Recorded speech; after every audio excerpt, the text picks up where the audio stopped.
We had 7 viewers as well, damn it. Alright, so... Yeah, I can see your screen now. Excellent. And I can hear me. Aha! And I can hear you. Okay, let's try this again. Although maybe pay attention to if OBS dies again. Oh, it says encoding overloaded again. Does that mean it's died?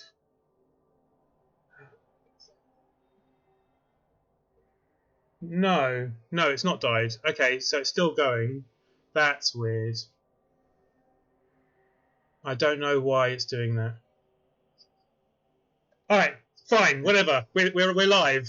Hello, Danton. Hello, can you hear me? Yeah. Yes, they can hear you.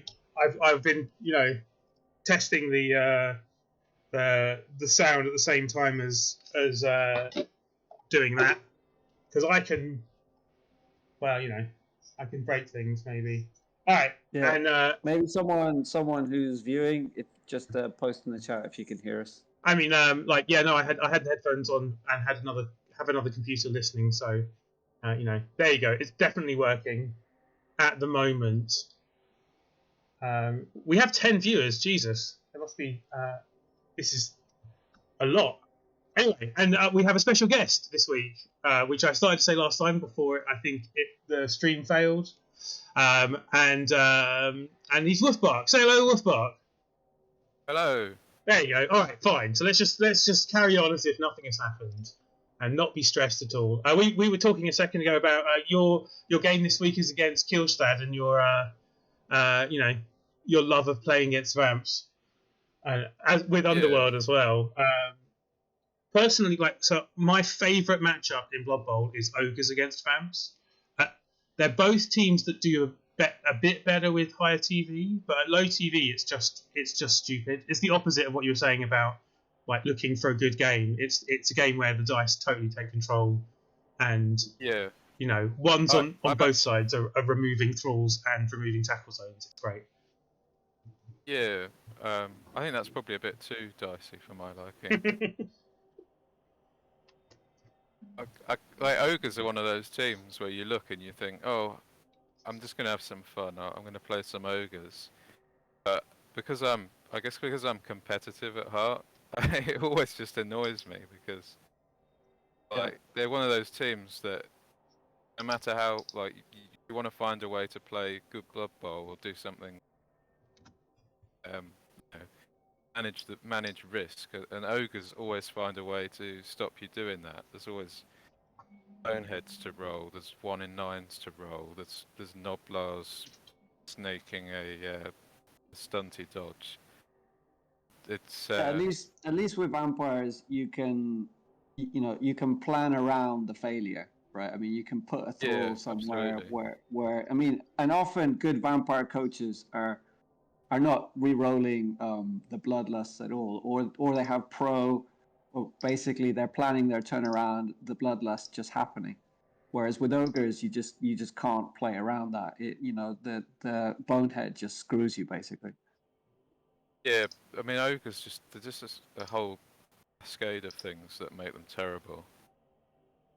And vampire teams become pretty good, pretty competitive at higher TV, whereas ogres arguably get worse because other teams get what they want. Ogres get normals on Noblars or expensive re-rolls, and they've still got the mega trait that they can never get. Well, yeah, they can't get rid of. At least they don't have loner. If ogre teams had loner, they'd be shocking. It'd be even worse. That's what annoys me about goblins so much. They are the worst team in the game, I think. Yeah, they definitely are. But yeah, no, I agree with you. Goblin trolls, I think, shouldn't have loner either.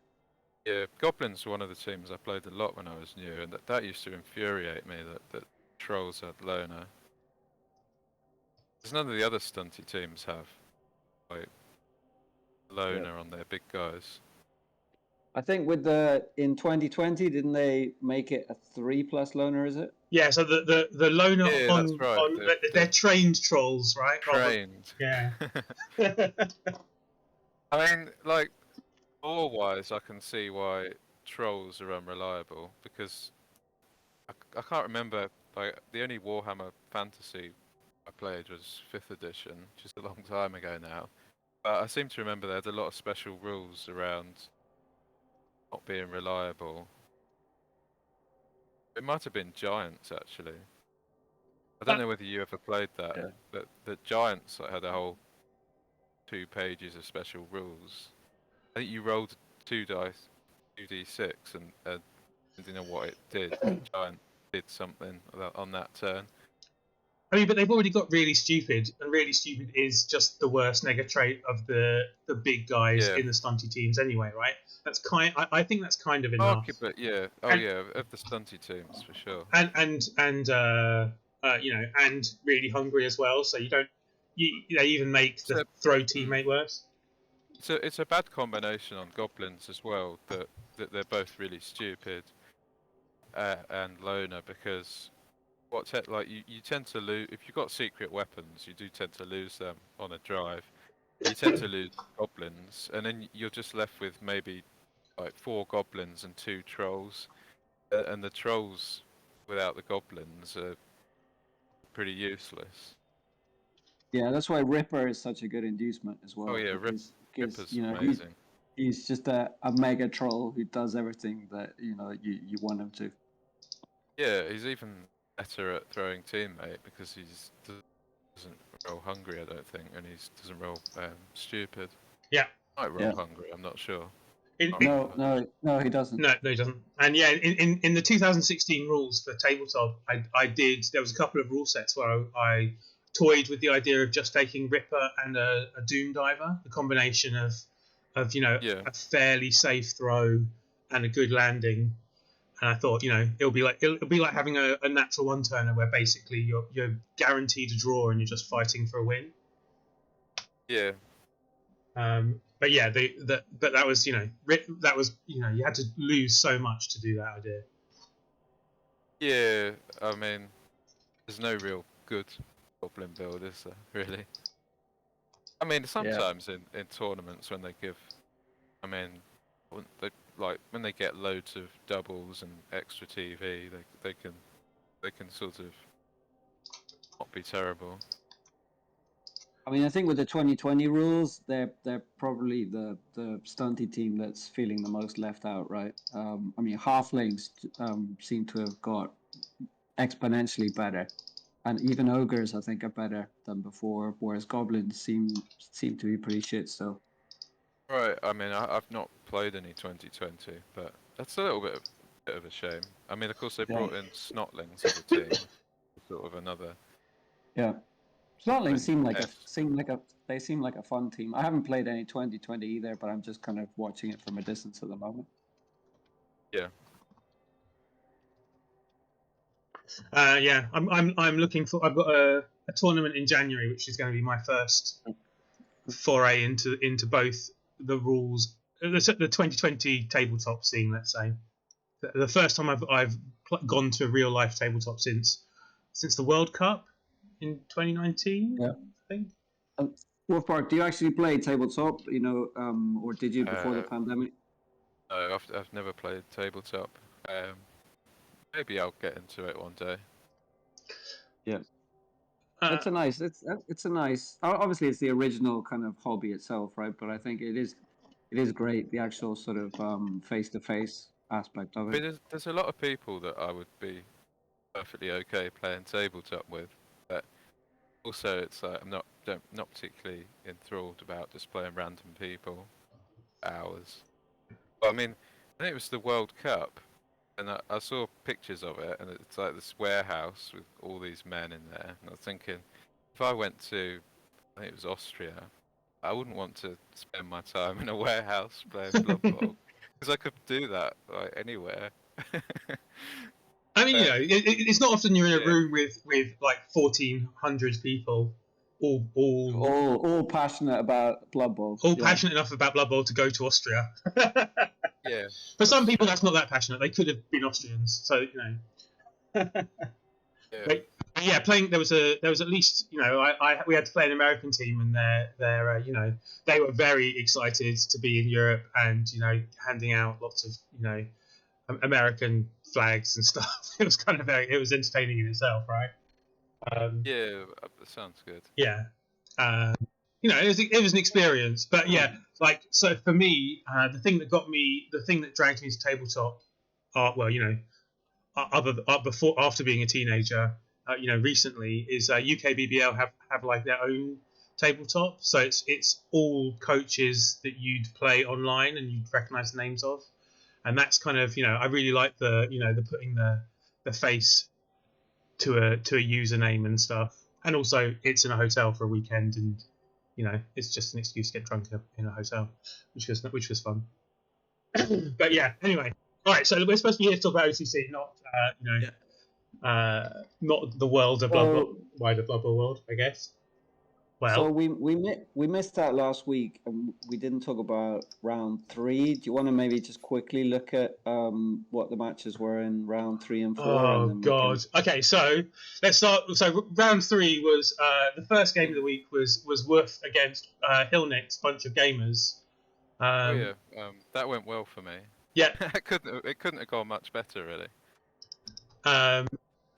Because both of you, I think, are like two of the, even at this level, I'd describe the two of you as the better coaches in the division, right? So yeah, I mean, you're a pretty good coach, but yeah, I mean, I think he's in Rebel, isn't he? Did he make First Division or something like that? I never actually played him in Rebel, but I played. There's a Twitch Blood Bowl league, and we played there, and he beat me like 4-0 with halflings. Now there were, I was playing Vamps. He was, there were some dice involved, but he played really well, and every time I played him, he's played very well. I think, I've not seen him play a bad game. I think that's. I mean, I think he played pretty well.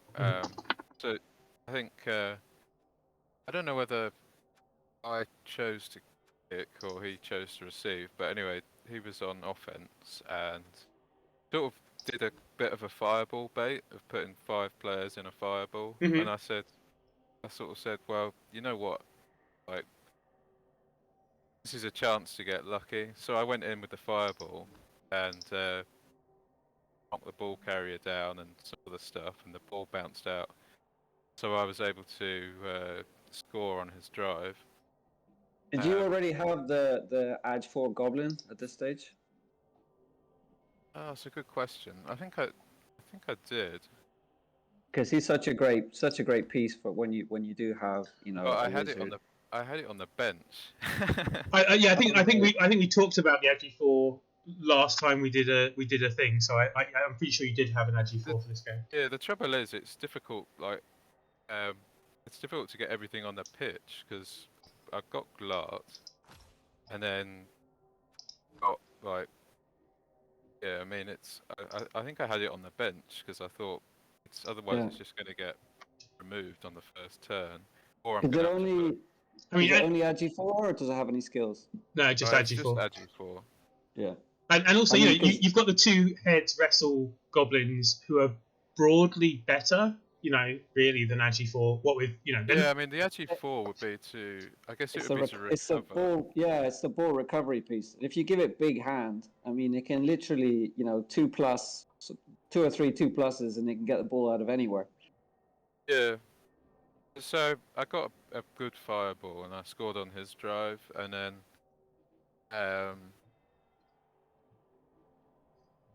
I guess he made a bit of a mistake because he made it so that I could one dice the ball with wrestle,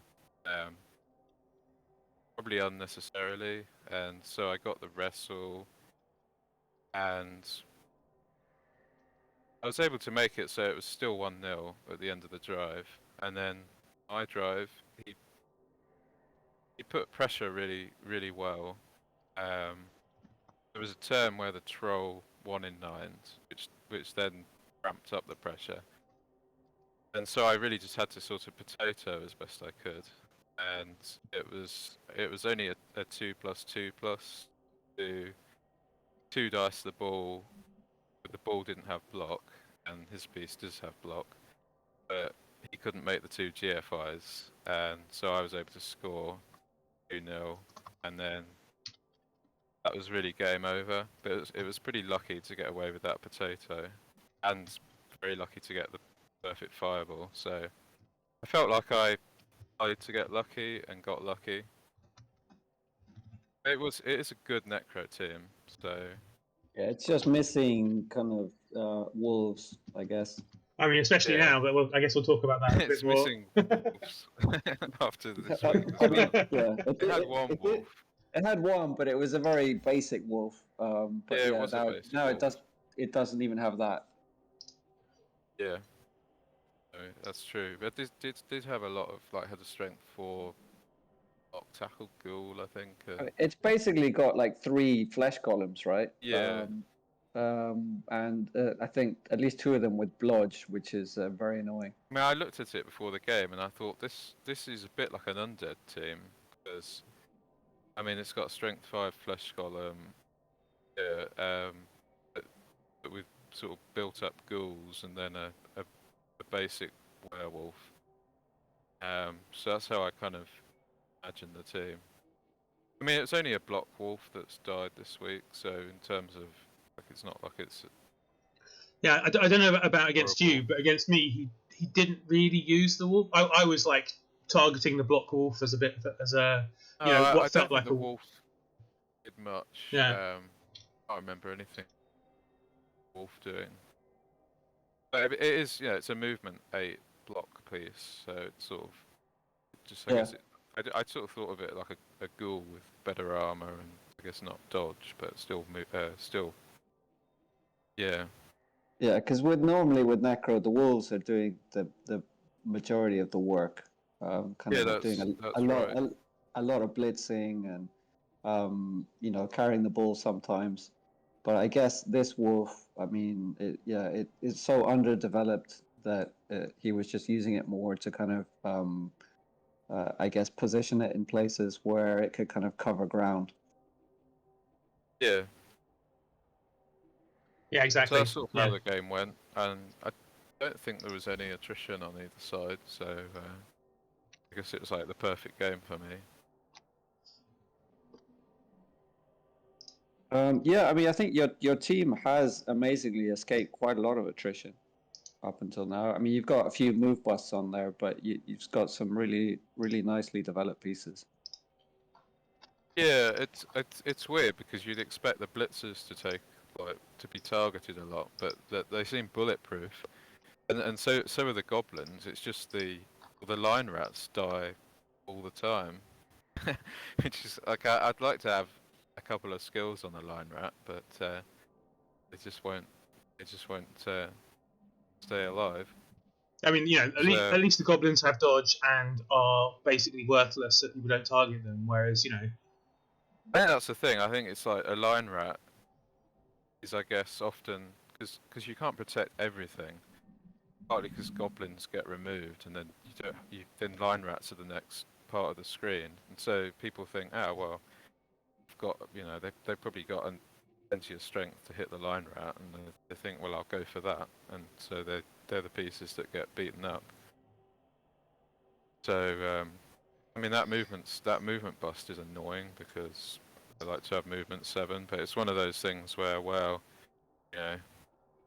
I guess I'll keep it for the rest of the season. It's still better than a rookie. Yeah, I mean it is better than a rookie, but it becomes a worse piece to develop further. Yeah. So they're nice kind of. It's really nice having pieces that can dodge on a 2+ as well. And also, Underworld is supposed to be a bit of a fast team, and your Underworld are not looking so fast anymore. No, it's like the accumulation of like one movement bust isn't a big deal. It's weird. I had the same thing happen on my Skaven team in Rebel. I ended up with about like 6 movement busts on various pieces, and I mean, one thing is that the client doesn't really do a very good job of showing you which pieces have got movement busts, so it's so easy to do an accidental GFI because you think, oh yeah, that's a line rat, it's movement 7, that's 7 squares, and you forget it doesn't. Like, I watched Mr. Page yesterday in his Chalice game. Done this so many times. He did exactly the same thing. He spent a long time counting out 6 squares for a Saurus, and then made the blitz, which was 5 squares, and then didn't follow up, and then clicks on the player again. It was like GFIs, and it's like, it's movement bust. I mean, in SFL, I had a movement bust. One of my wrestle Kislev linemen was movement bust. So I sort of set up this play, and then I only realised when I couldn't reach. It was so funny. I just had to sort of blitz something else with it. I couldn't. That's really annoying. Because I had about 4 of them with wrestle, but this one had got a movement bust. I mean, you play like once a week or even once every 2 weeks. It's easy the client doesn't tell you unless you look at the player card. I mean, especially if you're playing with a quicker time control as well, it's even worse. Yeah, it was 2 minutes on that season, which was a little bit difficult with Kislev, I found. I think 2 minutes can be difficult, like full stop. Yeah, it depends on what race as well. Some races are just kind of more straightforward in turn. Yeah, it's just those complicated turns, like turn 6, turn 7. Yeah, well, I think that's why it's great that they brought in this concept of the kind of chess clock for PvP3, that's amazing. right? Like that's for all the negatives and the fact that it's taking them a bit longer. Like that is one of the huge positives, is that they listened on timers, because all the other stuff can be improved, but that is a big improvement. Yeah.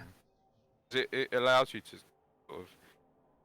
to save so much time, because I'd much prefer CCL to be like 1 minute turns, but with maybe 10 minutes or something, or I don't know how many minutes would feel right. Well, I guess it would just be a case of playtesting it to find the right balance, right? Because BB3 client as well, the clock doesn't stop for animations and things like that. So that adds another layer, right? Because you're used to every time you push someone or there are a lot of kind of start and stops in the current client that won't be there in the new one. I think that's a really good thing. Well, I mean, that might just be me, but like just nudging people, because the good thing is it sort of says, well, if you can do your turn in 1 minute, you don't have to touch your time bank, and so it just sort of nudges people to think, oh, can I do my turn in 1 minute? Whereas, like if you're playing against someone and they're streaming or whatever, they think, well, I've got 3 minutes here, I'll just have a chat with my stream, or and it's like, it is nice to get on with it. Yeah. Hopefully they eventually release the game anyway, and it's not a complete shit show. Because I think it'll be a great boost for the community, I think, if it's a good platform to play on. Yeah, I mean, like the beta or alpha or whatever it was supposed to be, the sort of colouring was wrong, and the user interface was terrible. And those two things combined, so they're like, user interface is how you sort of feel, like how the game feels, and it was frustrating. I never played it because it looked so bad, but watching people play, like, they were frustrated, not. How can I even? The game was just hiding a lot of information from you. Yeah, I mean, like, so like to defend it a little bit, I think BB2 did a lot of trying to make the game faster by not giving people choices, right? So the way that you click a blitz is usually you just click the player and then you click the player you want to hit, right? And same with kind of passing and that. And yeah, no, I agree too. But then they've been given an edict from Games Workshop that they need to include certain rules, such as declaring stuff, and the logic behind that is kind of hard, right? Yeah, and I think some of the rules changes sort of force it, like things like dump off now being, or you have to say what the target of your blitz is, which is I like the idea that you can say, well, I'm blitzing with this guy, and then I might not blitz something, or I might blitz something differently, because that adds sort of player agency. But I can see why on tabletop that's like it's very important that people know why dice are being rolled and what you're trying to do. Yeah. And obviously on computer. I think also is to make sure you don't accidentally blitz twice, and like when you're playing tabletop and stuff, having to declare stuff kind of stops you from accidentally doing stuff twice. Yeah, it does. I mean, I haven't played tabletop anything for years, but when I was younger, I played like Necromunda and Wartime, and when you're playing a tabletop game, like if someone's rolling some dice, you need to know what are you doing, why are you rolling the dice. Otherwise, everything gets a bit confused, and it's easy to, as you say, just lose track of like someone will blitz twice. Because I've tried to blitz twice a lot of times on the computer, because the computer can say, "Look, you idiot, you've already blitzed. You can't blitz again." But if you're on tabletop and you're talking about something, you completely lose track of what's happened. So I agree with that. I mean, there's another thing I remember once in a tabletop game. I remember I stood someone up, and then I kind of did a whole lot of other turns, and then I looked back and it's like, oh yeah, this is the blitz that I need to do, and I blitzed with the guy who had stood up previously, but I'd completely forgotten I'd stood him up. It's that kind of thing as well. Obviously, the computer game just kind of holds your hand. Yeah, I do love that about the computer game. So, like, the rules are enforced, so you don't have to worry about moving the turn timer and things like that. I mean, it doesn't mean tabletop's bad or anything. This is one of the big advantages of. Obviously, and you get used to it as well. It's just a different medium. Yeah, I'm surprised there isn't like a tabletop app that kind of holds your hand for everything, and just like you touch a button when you're about to do the blitz. You touch the button when you throw, and it moves the turn timer on for you. And it does all that, so you don't need to. I guess it's just not a need for it. People that are experienced, I suppose, they get used to. I think it's more that there are some people at tabletop who love the idea of little counters and decry the idea of automation more. It might be then. But yeah. So we should probably get on anyway with the recap. I was gonna say. Yeah. 40 minutes on your game. I mean, we can talk about things whilst we're. Yeah. Let's just start. So maybe, I mean, the games obviously that we played, we can go into in a little bit more depth, but the others maybe just skim through them. I'm just looking at the betting, and no one bet on Woofbark to win, so that's an easy point. Surprising. I think was it maybe like it wasn't something. Ethelred might have done. No, literally no one did. I think he went for a draw. Yeah, I went for a draw as well. Oh no, he actually forgot to bet, I think. Yeah, I think in the ones that you did like manually, I think he bet on me. So I remember. Right. Okay, you're right. Yes. So this is the. Yeah, you're right. This is the week that we had to do it manually. Yeah, absolutely right. Ethelred gets a point. Damn it! That's well spotted, but damn it. So are you just going to add the points from these 2 weeks and then kind of? Yeah. I'm just going to count. Yeah, I'm going to count them up now, and we'll merge them with Ethel's score at some point in the future. Yeah. All right. So the next game is my game against Sabertooth Badge. It was a draw. I was winning pretty much throughout the game. The points to note are I turned him over on his drive. stole the ball, was standing on the line on turn 8, decided to greedily take a 2-dice block with a reroll and got quad skulls. So that stopped me from scoring on his drive, and then he held up my drive, and I think I failed a GFI on turn 16 to score. So I felt like maybe it was turn 15. I was going for a slightly early score or something, and he had a chance to score back. I can't remember, but yeah, I totally shouldn't have made a greedy block on turn 8, and I would have won this game. Totally my fault. I think I watched most of these games. Yeah. Now I remember, because why was it? Those situations in turn 8, though. I mean, most people would take that block. I actually think the only times it's probably wrong is when the opponent's got like so much reserve and the things that you're hitting don't matter. But I don't know what a hypothetical Blood Bowl like Alpha Zero implementation would choose to do, but it probably isn't the wrong thing to take those blocks. I mean, if you think about it, the quad skull comes up so seldom. 1 in 12.96. Is that risk worse than the payoff of against a sort of a it's kind of bash versus bash. The Norse have to play more as the finesse team. I don't know. Yeah, I mean, also in my defence, I would say, going for SPP on a player was in my mind. That as well. And also, I would always take those blocks. Yeah, and I turned him over as well. So like the idea is, I've turned you over.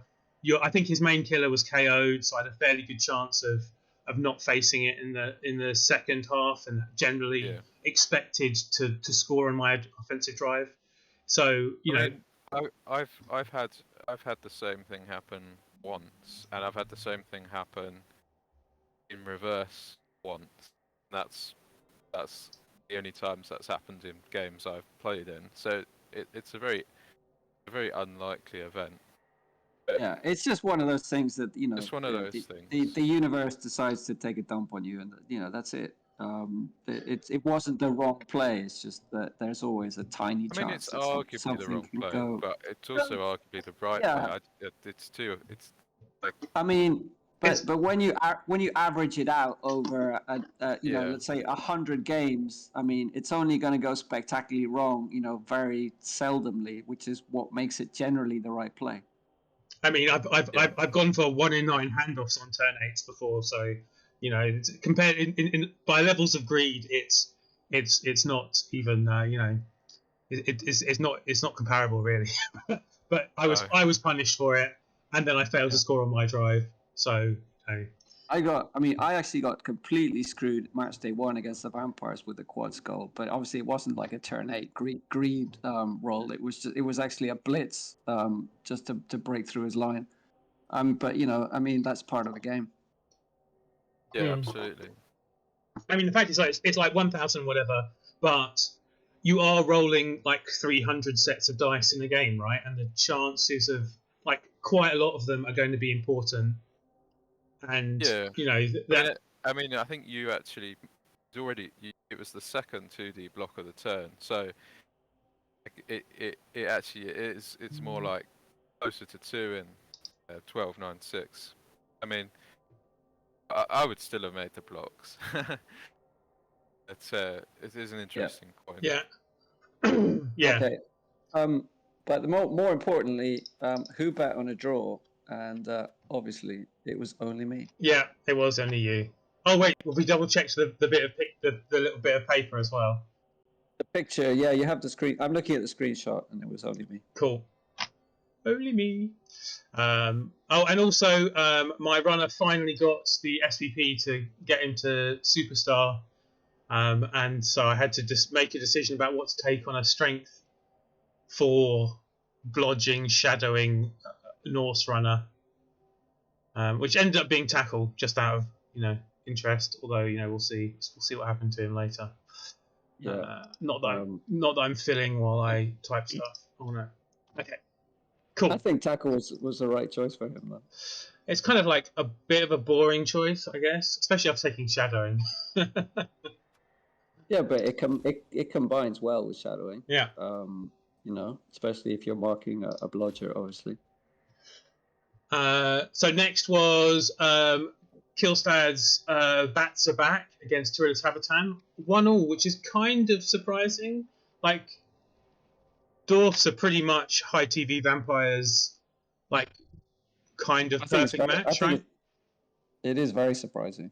But, I mean, so it is a perfect kind of matchup for the Vamps, but at the same time, I mean, with so much tackle, they can cause the Vamps problems too, right?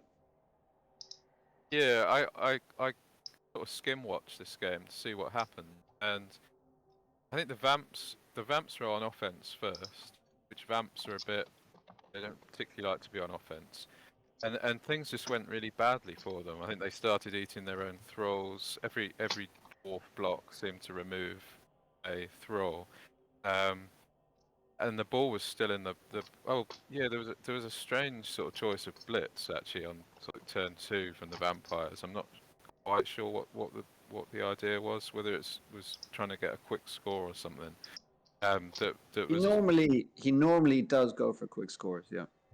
It was like a 1 dice blitz that was 2 skulls, and then it looked like the dwarves were gonna just remove everything and maybe score themselves, but vampires, of course, they've got this piece that's strength 6 and movement 7, and there may have been only 3 or 4 vampire pieces on the pitch, but this movement 7 strength 6 vampire kind of just soloed the dwarf team.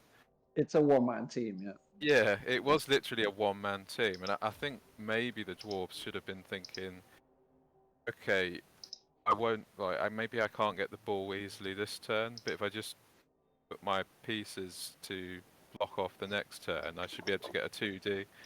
It was a little bit like, I must try and knock the ball down this turn. Right. So they overcommitted to it.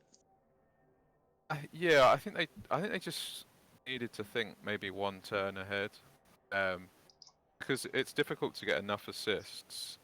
And you're only most of the dwarves are movement 4, so you have to be careful. Like you run your assists in, and then the next turn that vampire's moved 7 squares, and your movement 4 dwarf can't do anything.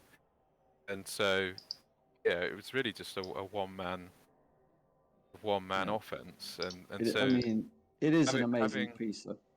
Yeah, having been reduced to 6 pieces after 3 or 4 turns, the vampires have suddenly got a 1-0 offense, and you think, this now looks quite good for the vampires. I can't remember why it went 1-1, whether the dwarves got more removals but they probably did. It ended up 1-1. I think if I was the dwarf coach, I'd have perhaps looked at it and thought, maybe I kind of rushed going for the ball on defense and should have won that, but it was an interesting watch. If I remember rightly, he was down to 11 players for this game, wasn't he? So I'm not really surprised that that he. Oh right. Was he down to 11, or did he? Oh no, did he? He could have bought a 12th. So he might have bought a 12th before the game. So I can't remember. That's one of the things you don't want as a high TV vampire team, is it? To only have 11 at the start. He did have the 5th vamp was obviously a very developed vamp, though, right? I think subsequently he lost one. I think he lost his 5th vamp the game before this, and only had enough money to buy a thrall, and had 11 players. Sure? I'm not sure, but I will. I think it was the game after this that he lost. But I mean, I could be mixing it up. But at some point he did definitely lose a superstar vamp. I mean, it was this game itself. It was either this game or it was the game before. But I can check. But anyway, I guess. Should we just move on to the next game anyway, and we can. Yeah. Anyway, no one bet on a draw. Yeah. And it was a surprising result. Yeah. Yeah. So yeah, next game is the 1990s, the Bretts against Rasples Pontifices, the Lizards, and another draw, 1-1.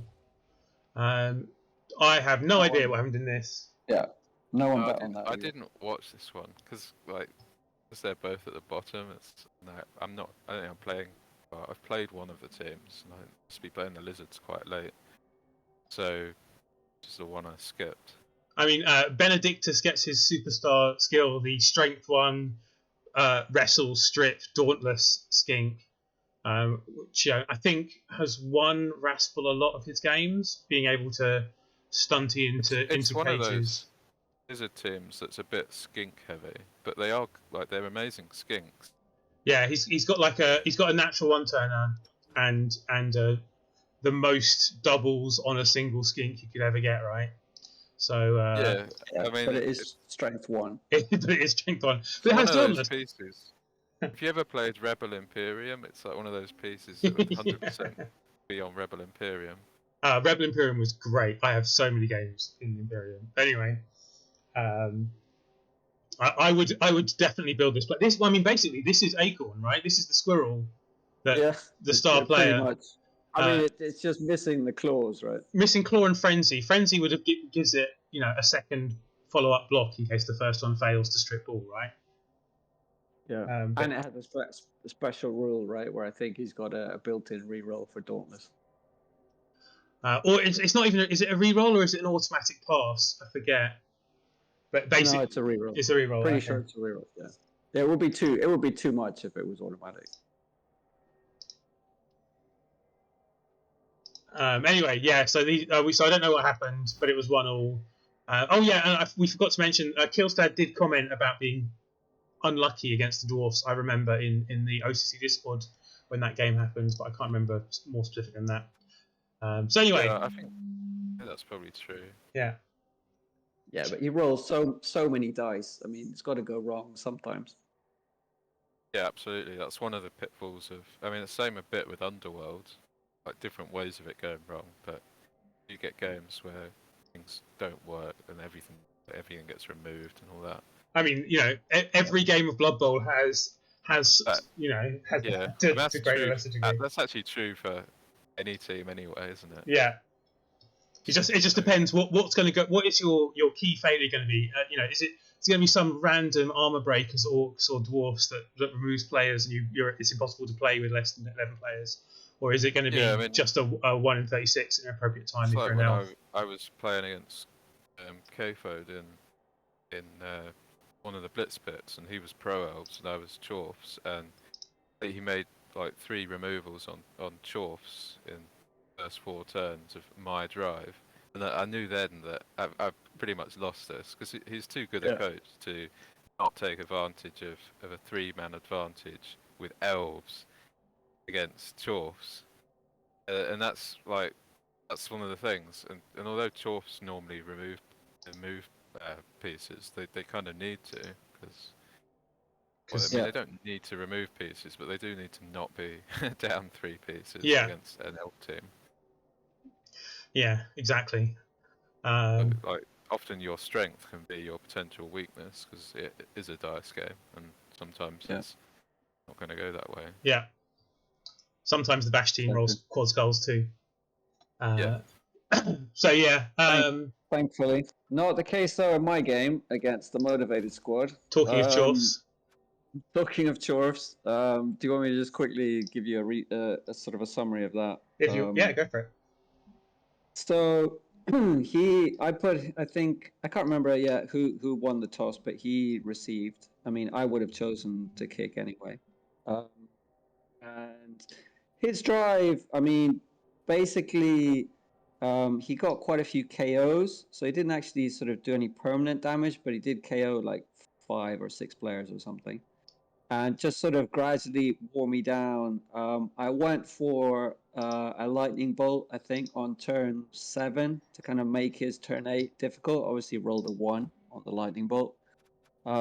Tried to do he did use his claw pommers quite a bit, so I was trying to get some fouls in on them, but I just kept rolling pushes on the pieces that were sort of standing next to them, so I couldn't really get any good fouls in. And I think I only managed a couple of stuns on fouls. So the first half didn't go well, but I did score the one-turner back. Obviously, my team having that natural one-turner is always a kind of a back pocket weapon. So second half, it's 1-1. I have the ball. I have a full team. So I was still in a really good situation. But in the second half, the casualties did start to rack up. I was, trying to kind of go side to side and draw out the drive as much as possible. I mean, I still put myself in a decent position. I think on my turn 7, but I only had like 4 or 5 players left on the pitch, but I had managed to break to the other side, and kind of he only had one sort of player in the way on the sideline to stop me from scoring. So I was basically left with 3+ dodge for a 1D with block, and he had no block. I think he had wrestle on his hobgoblin to just to make the gap for my catcher to go through, and obviously 1 in 9 the dodge, and that was the end of that. It was just one of those where the key dodge on the key turn failed, and he basically mopped up what was left of my team, and it was 2-1. So yeah, I think I played it the right way, but just the key kind of the key moment just didn't work. And obviously he's got a pretty horrific team, which I think I watched that and I agree with that. It's always difficult against Chorfs as say humans, because you're going to start to run out of players on your drive and probably their drive as well. So it's just it's hoping you get something from the wizard.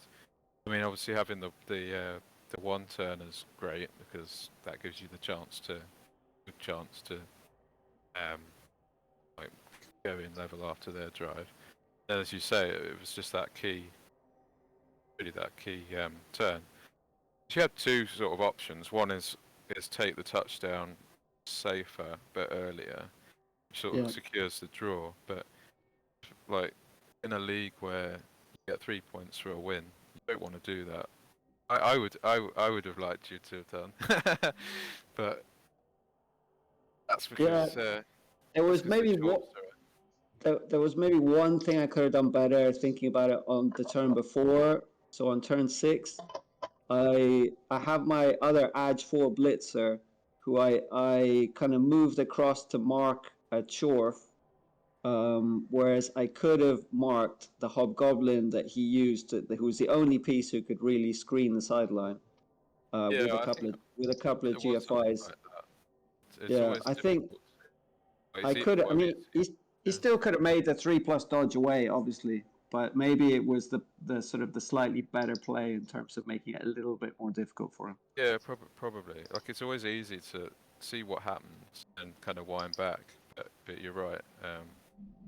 I enjoy playing against Chorfs actually, even though it's a difficult matchup. It always it's rewarding. Like when it I thought you played it pretty well. Yeah, as you say, just that. It's just it's a hard matchup. Yeah, for sure. I mean, even if you play well in this game, just the dice rolls, you still need them to go for you at certain key moments, and if it doesn't happen, it doesn't happen. I mean, it's worth also mentioning what there was what 400 TV difference or something. No, sorry, no, there were only 200 TV difference at that time. Which I had a bribe and a wizard, and I mean the bribe was a little bit of a waste of kind of inducement this time, because I think I only got 3 fouls in, and didn't even get anyone sent off. But I think the bribe was still the right choice, but maybe I could have looked to kind of leverage the bribe a bit more.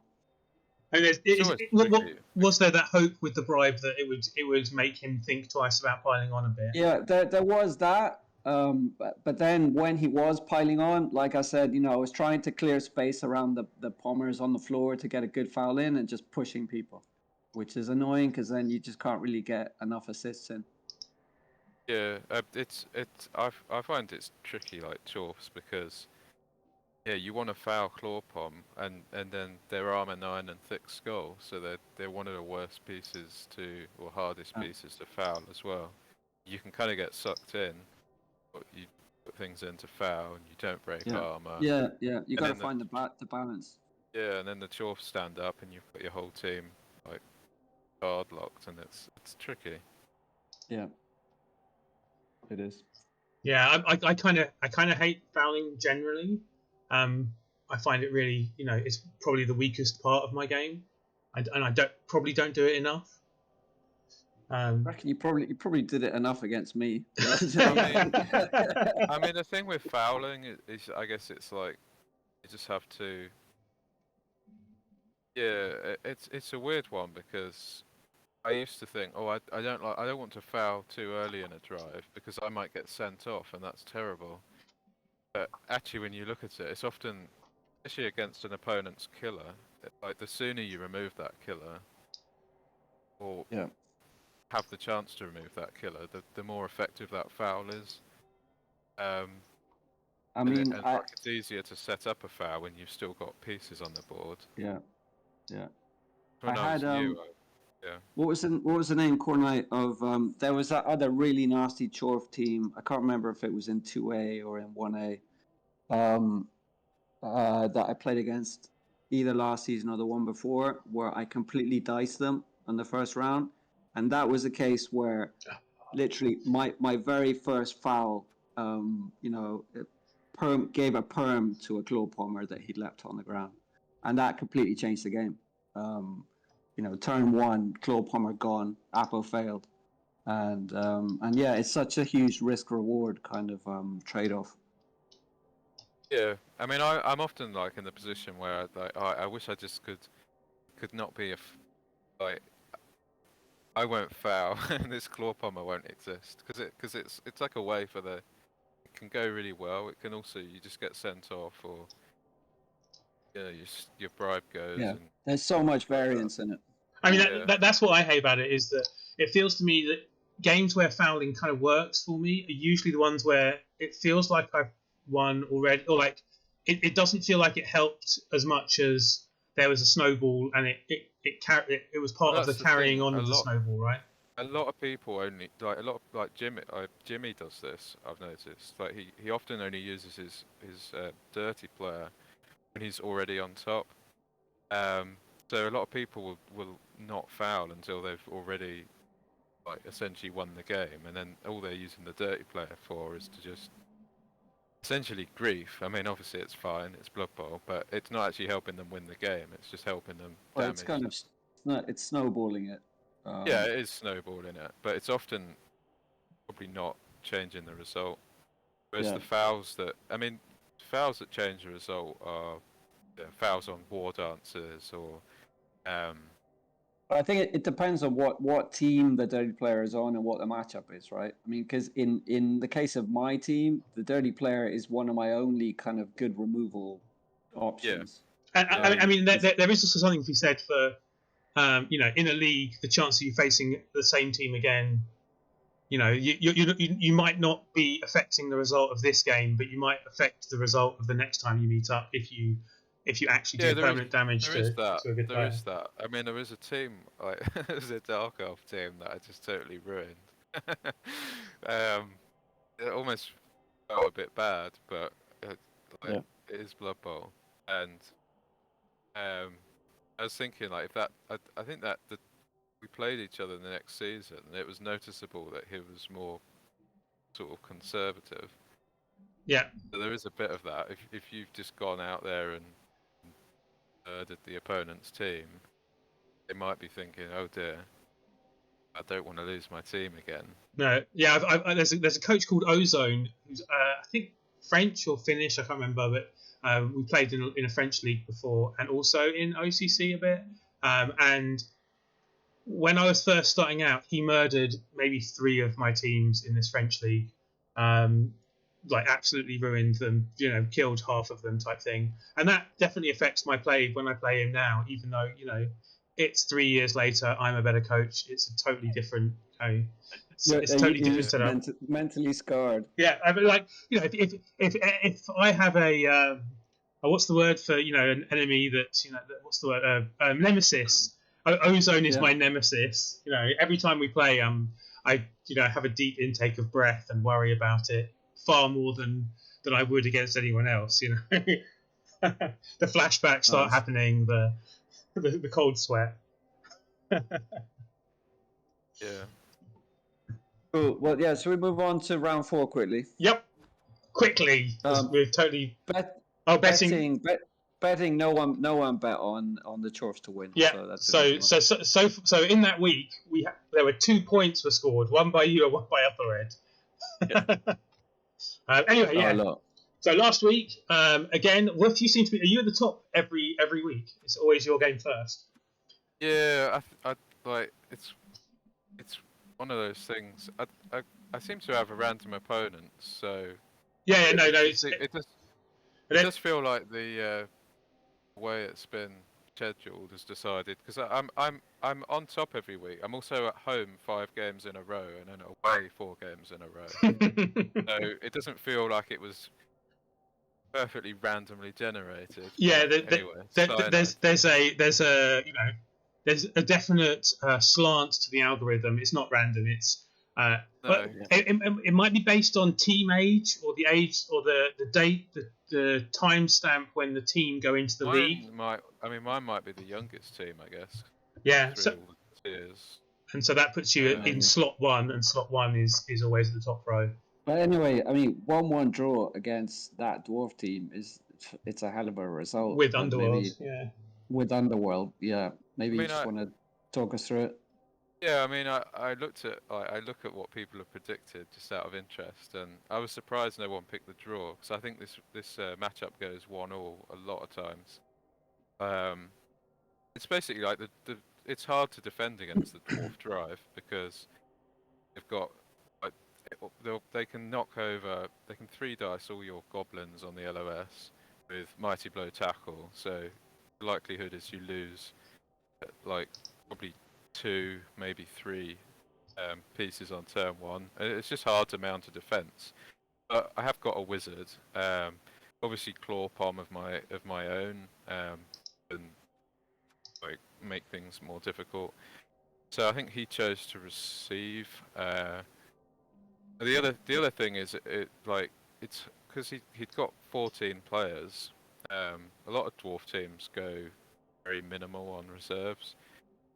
Because of that, I was thinking, well, if I just abandon my defense and say, oh well, I'll try and score in 4 or 5 turns, and with the double LOS at the end of his drives, when they've only got say 11 or 12 pieces, you can sort of strategically set up to do that. Abandon your drive, try and murder a few pieces, have the double LOS, score quickly, and then hopefully have a wizard against 7 or 8 dwarves and go for the score at the end as a way to win. Because he's got, well, like some stuff got MNG'd on the screen, but he had 14. I was thinking that's not really going to work.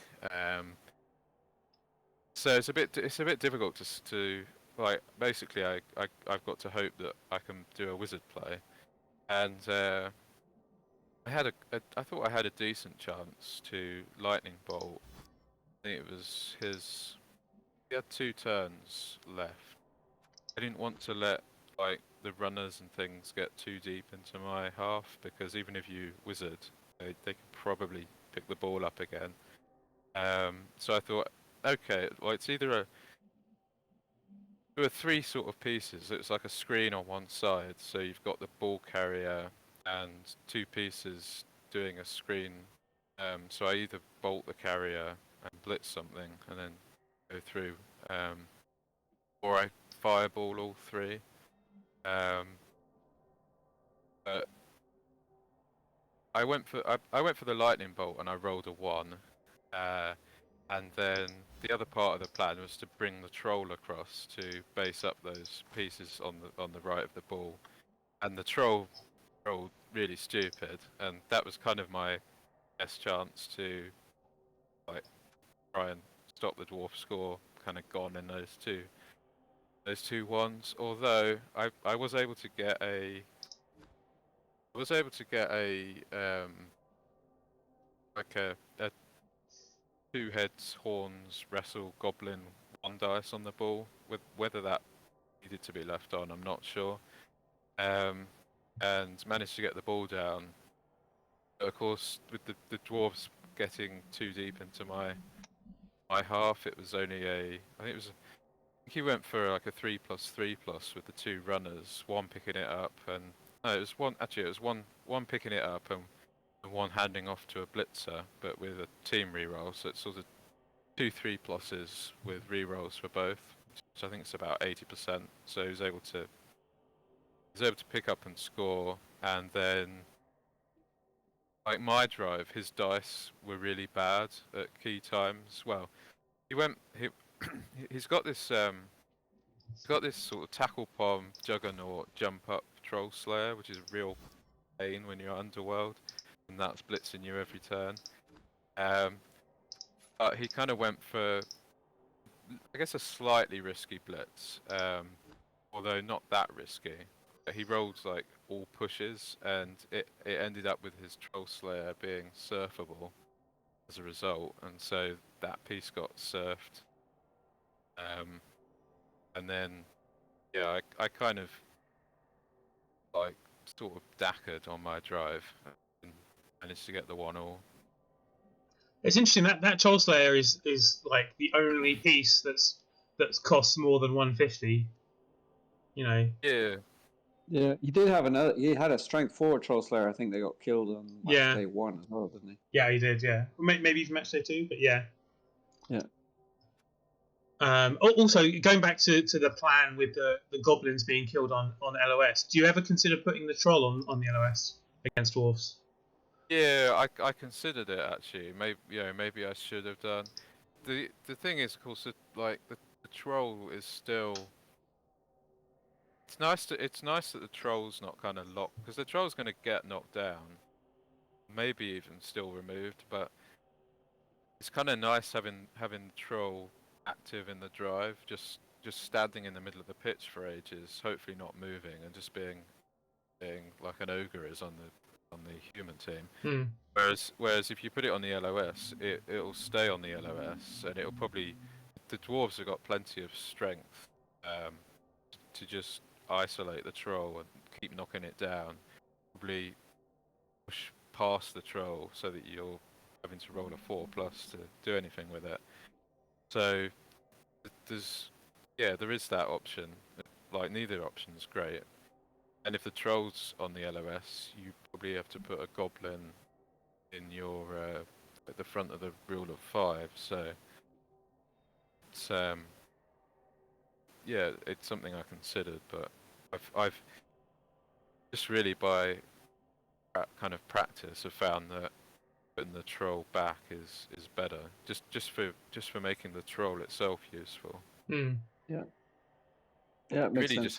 You really just have to accept that you'll probably have 8 or 9 pieces. On most defensive drives.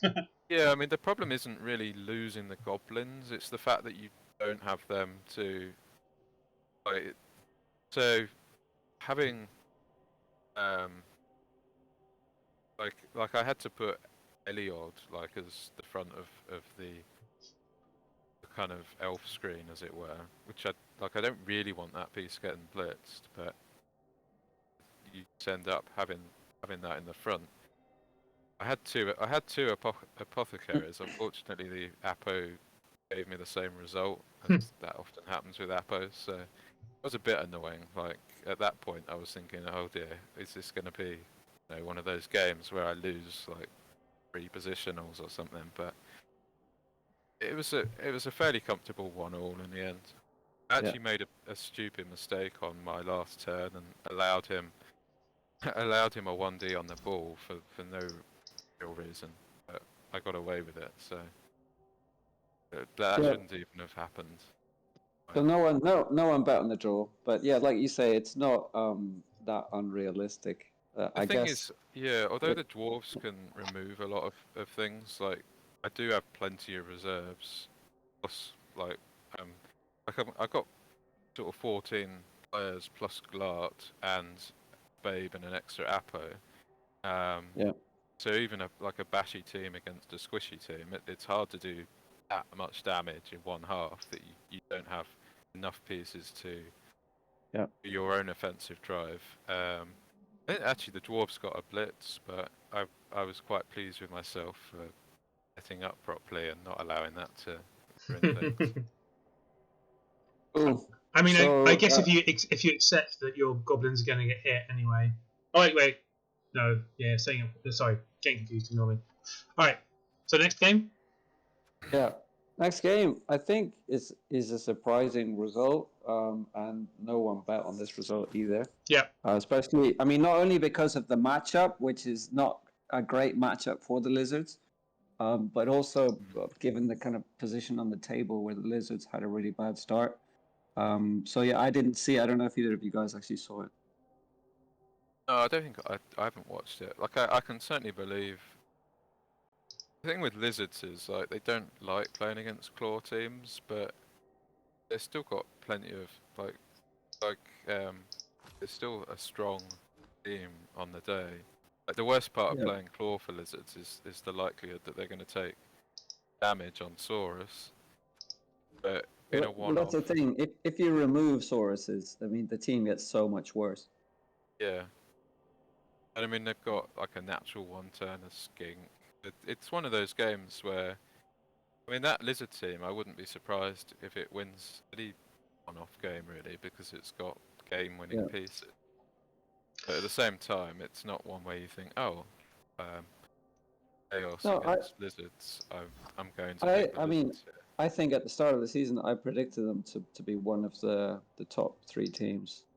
Just looking at the team itself, but yeah, I mean, I managed to beat them in the game that I played them. So MB Carmack did PM me. We do chat on Discord a bit, and I didn't reply to it at the time, so it must have been while I was busy doing something else. But he basically said, "Guess who rolled quad skulls against the Lizards?" So I guess that can be never helps. Especially if it's at a critical moment. Yeah, I think there was some chat in either the OCC Discord or on the website about it being at a key moment as well, like turn 7 or something where he was trying to push forward. I can't remember. Yeah, that can completely destroy a drive. Yeah. So yeah, I mean, not much more to say about that. No, that's all I know about it as well. I mean, he did get, so there are 2 Sauruses that are MNG, right, for the next game. Yeah. I mean, obviously the claw did do some damage. I mean, both teams made a similar number of blocks, and both teams got a similar number of armor rates. So I don't know, in fact, whether the claw did do that much. Like, MB Carmack got more blocks and got more armor breaks. Got a couple more injuries, but Yeah. Also, I mean, those removals could have been, in turn 16. I mean, it makes a huge difference when they happen. Yeah, absolutely. Yeah. That's what I think I was getting at when Lizards they're not bad against Chaos. It's just that they take damage. Yeah, it's the long-term league thing of each game isn't so bad. But over 14 or 9 games where half of them might involve some claw, your team is not going to remain as healthy as you'd like it to be. Yeah, I've never thought, I want to play Lizards, partly because Saurus just seems so hard to level up, being ability 1 and. Once you start taking damage. I mean, they are a very OP roster in many ways, but yeah, I mean, long term in the league, they're not that easy to kind of develop properly. My problem with them is they're so one dimensional. Like you don't really, there's no throwing game. What with and there's no stunty throwing to make up for it. It's just get the ball and run forward and hit things and position well, which I'm not great at. So But I mean, the speed the speed and the strength just gives them so much versatility at the same time. So, like you say, they're one-dimensional, yes, but with the one game plan they have, they can They're very good at it. be quite. They're very good at it and can be quite flexible within that plan. Yeah, that's in chat. That's how many games of Lizards I've played in total. Three games. I did one CCL run with them. I managed to get them into Chalice just about. I think just sort of squeeze through because someone didn't take their place or something. But I mean, I've actually been thinking. I've got a bit of time. I might do a CCL run. Lizards might be a good race. they're a good race. They're a good race for CCL. I mean, just like they're probably I don't think there's any team that I've played 3 games or less on. So that actually has some logic to it. Although I'm sure I'll get to like the later games where I don't know whether it's still the case, but my recollection of CCL is that like having played 20 games on any team from that point on, 50% of your games are against Chaos on Nurgle. Yeah. That's not good. That's not a good record. No, it's not. Have there. I played a Lizards team in one of the first leagues I ever joined, and I would guess those 19 games would be around that time, or maybe a bit later. But I've not played Lizards for a long time. Yeah. So that's my excuse for that record. Actually, that's not true. No, that's not true. I played Lizards. I played Lizards a lot in Stunty leagues, so it could be that I was practicing Stunty games and just had skinks. That would also be my excuse for that. Yeah. Most of my Lizard games have been without any Saurus, I think. Definitely recently. Anyway, all right. So I will say one thing in my game against the Dwarves. So for his defensive drive, he chose to put both his runners on the bench, and I just think that's maybe a little bit questionable because that's your because you need a sweeper. Yeah, you need a sweeper, and one of them's plus movement, so that's a movement 7 and a movement 6. Yeah. So you're putting your maximum movement down to 5. And yeah, massively gimping your average, but as well, right? Yeah, it kind of made it easy to run rings around the dwarf team. You're replacing a 7 and a 6 with 2 more 4s. Yeah, it's like they're committing too much to the removal plan, and not really allowing that flexibility for that plan not to work. Yeah. Was his defensive drive the first drive? Maybe I could see. No, it was the second drive. Yeah. Weird. Yeah, no, I think that is strange.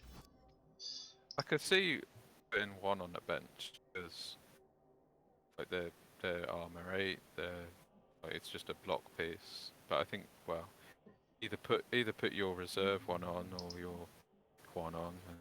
I mean, putting the movement 7 on the bench is basically saying to me, going for the win is suicidal. Don't do it. And I probably wouldn't anyway. I don't think it didn't make sense. Like, although only getting a point in the league is always great, sometimes it's just like going for the win just isn't really viable, because you got to think, well, if I go for the win, how am I going to get the ball and score? And the Wizard had gone, and Dwarves are still the stronger team, got more mighty blow, and got a movement 7 runner. They're just going to win 2-1. So sometimes you just have to take the 1 or. Oh yeah, absolutely. But I mean, it's 9 rounds. I mean, there's no point throwing away a sort of a safe point just for the minimal chance that you might win. Yeah, quite. I mean, I guess like last round of the season, if you need to win. Oh, for sure. Yeah, that's different. But at this stage, it's way more prudent to just take the point. Yeah, I mean, I was quite happy with the 1-1. Like, I feel like no, it's it a was good. just I think that. it's a good result. I mean, you can't expect to win every game either. No. Especially being Underworld. So next one was, this is maybe a slightly surprising result, right? The Chorus beating the Necro, although like we said, I think this might have been where the wolf died. Yeah, I didn't watch it. I mean, Yeah. I looked at the game, like, you know, yeah, I guess yeah, I guess it is maybe a bit surprising, but also not, like, it's not that surprising when you Yeah. see how the Chorf team is. It's one of those where either like 2-1 to the Necro would not have been surprising, draw wouldn't have been surprising. Yeah, I mean, it's one of those where if the claw palm fires, right, then obviously, I mean, that can decide the game on its own. Yeah, I think it's one of those where the kind of the team that's doing the more bashing is uncertain. So there's a big sort of snowball effect on offer. Like, you get one. I can see it says the dwarves inflicted 6 injuries to the Necros too, which maybe I don't know when those injuries were, but I mean, but that could be. just Could, is that with or without the regen? I'm not sure. And also, thanks for the follow, G-Man. Hello, by the way. it doesn't include the the regen separate, but just getting pieces off the board is pretty. I just saw Yeah. MB Carmack saying weird South American accent that time. Yeah. Yeah. Can you do the rest Yeah, in Portuguese or Spanish or whatever? Yeah. Let me just address that quickly. I live in Argentina, Carmack, and I'm actually half Argentine. Si querés te hablo en español. There you go. Woo. Yeah. So actually, the three of you are all in that competition thing that's coming up, right? We are indeed, and I'm actually in the same group as Carmack. Can you tell us, Woofbark, what the latest is in the Team England drama? Drama? What's the drama? I mean, Elliot, so like he can't available, I guess. So we're waiting on people's responses to see who take the free spot for Elliot. There's no real drama other than that. Well, I mean, there was a bit of drama with the sort of the announcement of the tournament, right? There was there was general announcement drama. So there maybe is a little bit of drama in terms of there's a free slot now, and who's going to take that slot. But yeah. So but I mean, you're the reserve. So does that, with Elliot going, does that not mean that you kind of step in or not? Rick asked me like that. I guess that's the what would that? Well, that's like the logical thing, perhaps. But it's also Eliod was going to play the Wood Elves, and I'm not. Like, Wood Elves aren't a team that I'm particularly good with. So we're asking someone whether they want to play Wood Elves, partly because some coaches are better at certain races, and I mean we certainly could deal with it. I think I could play Wood Elves fairly well, and we could also say, Shawnee can play Wood Elves and I can play Undead, so we're not sort of. I mean, it's a team event, and the idea is that you have a sixth to cover for someone who can't play that round. You still need a sixth anyway, right? You still need 6 coaches. I mean, it's also suggested that that Jimmy was quite keen that there should be someone that if he's unable to make it past the first half. yeah, essentially. So yeah. I'm happy. I'm probably happier being a reserve actually, because.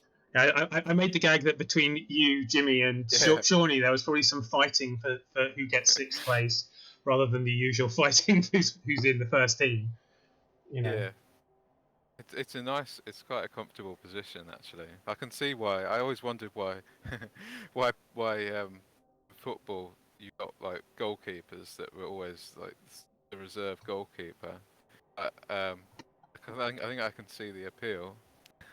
Yeah, but win those medals. It's a win-win, right? Like if you're called up, then you've saved the team, and you're an amazing asset. I mean, I know, like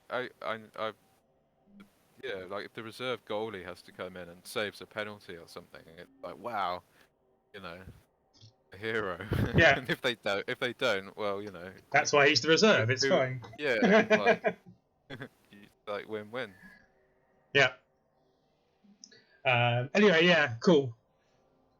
I think it hopefully it'll be a fun tournament. Anyway, it's good to do something a bit different. I guess we'll wait and see. There's always, it being the first time this has been done, that there's always kind of going to be some criticism. Yeah, there's going to be some criticism, and maybe it hasn't been really thought through in some aspects. But I think it's good just to do it, and then if they see how it goes, and they can always improve it. I mean, you can interpret like controversies and drama as in two kind of ways. One that it's negative, but you can also say, well, at least people are interested. It's got people talking about it. I was amazed that people are that interested, which I don't think that's a bad thing. Yeah, I agree. So going back to the league, this match actually happened before we got the betting up. Yeah. So and I was quite happy about that, because I remember thinking I would have totally gone for Hillnick to win that game. So no one bet on it. Yeah. And we could talk about the big match of the week. If you want to. Yeah. Cool. So yes, that what you mean. So did we say anything about the Hillnick versus Niblin game? There's nothing really to say. Just Niblin won. I think he got a bunch of removals. That was it. Yeah. We just said that. Yeah, it looked like they got more removals, but no one watched it. I don't think. No. I mean, the stats show that the Chorbs made more removals, but obviously, the regen to play, like those could be, they could be zombies that were on a turn 16 LOS that regened, it's hard to say. Yeah. I mean, they got 6 injuries, but that's we can and a kill, so we can. I mean, we know they killed the werewolf, so that's one thing. But he didn't really use the werewolf, so it's like, I don't know how much that would affect the actual game. I mean, I tend to think like Necro isn't an easy matchup for Chorbs, but at the same time, like a lot of it depends on early removals. Normally the flesh golems are important, and that Necro team has good flesh golems, so I would have probably.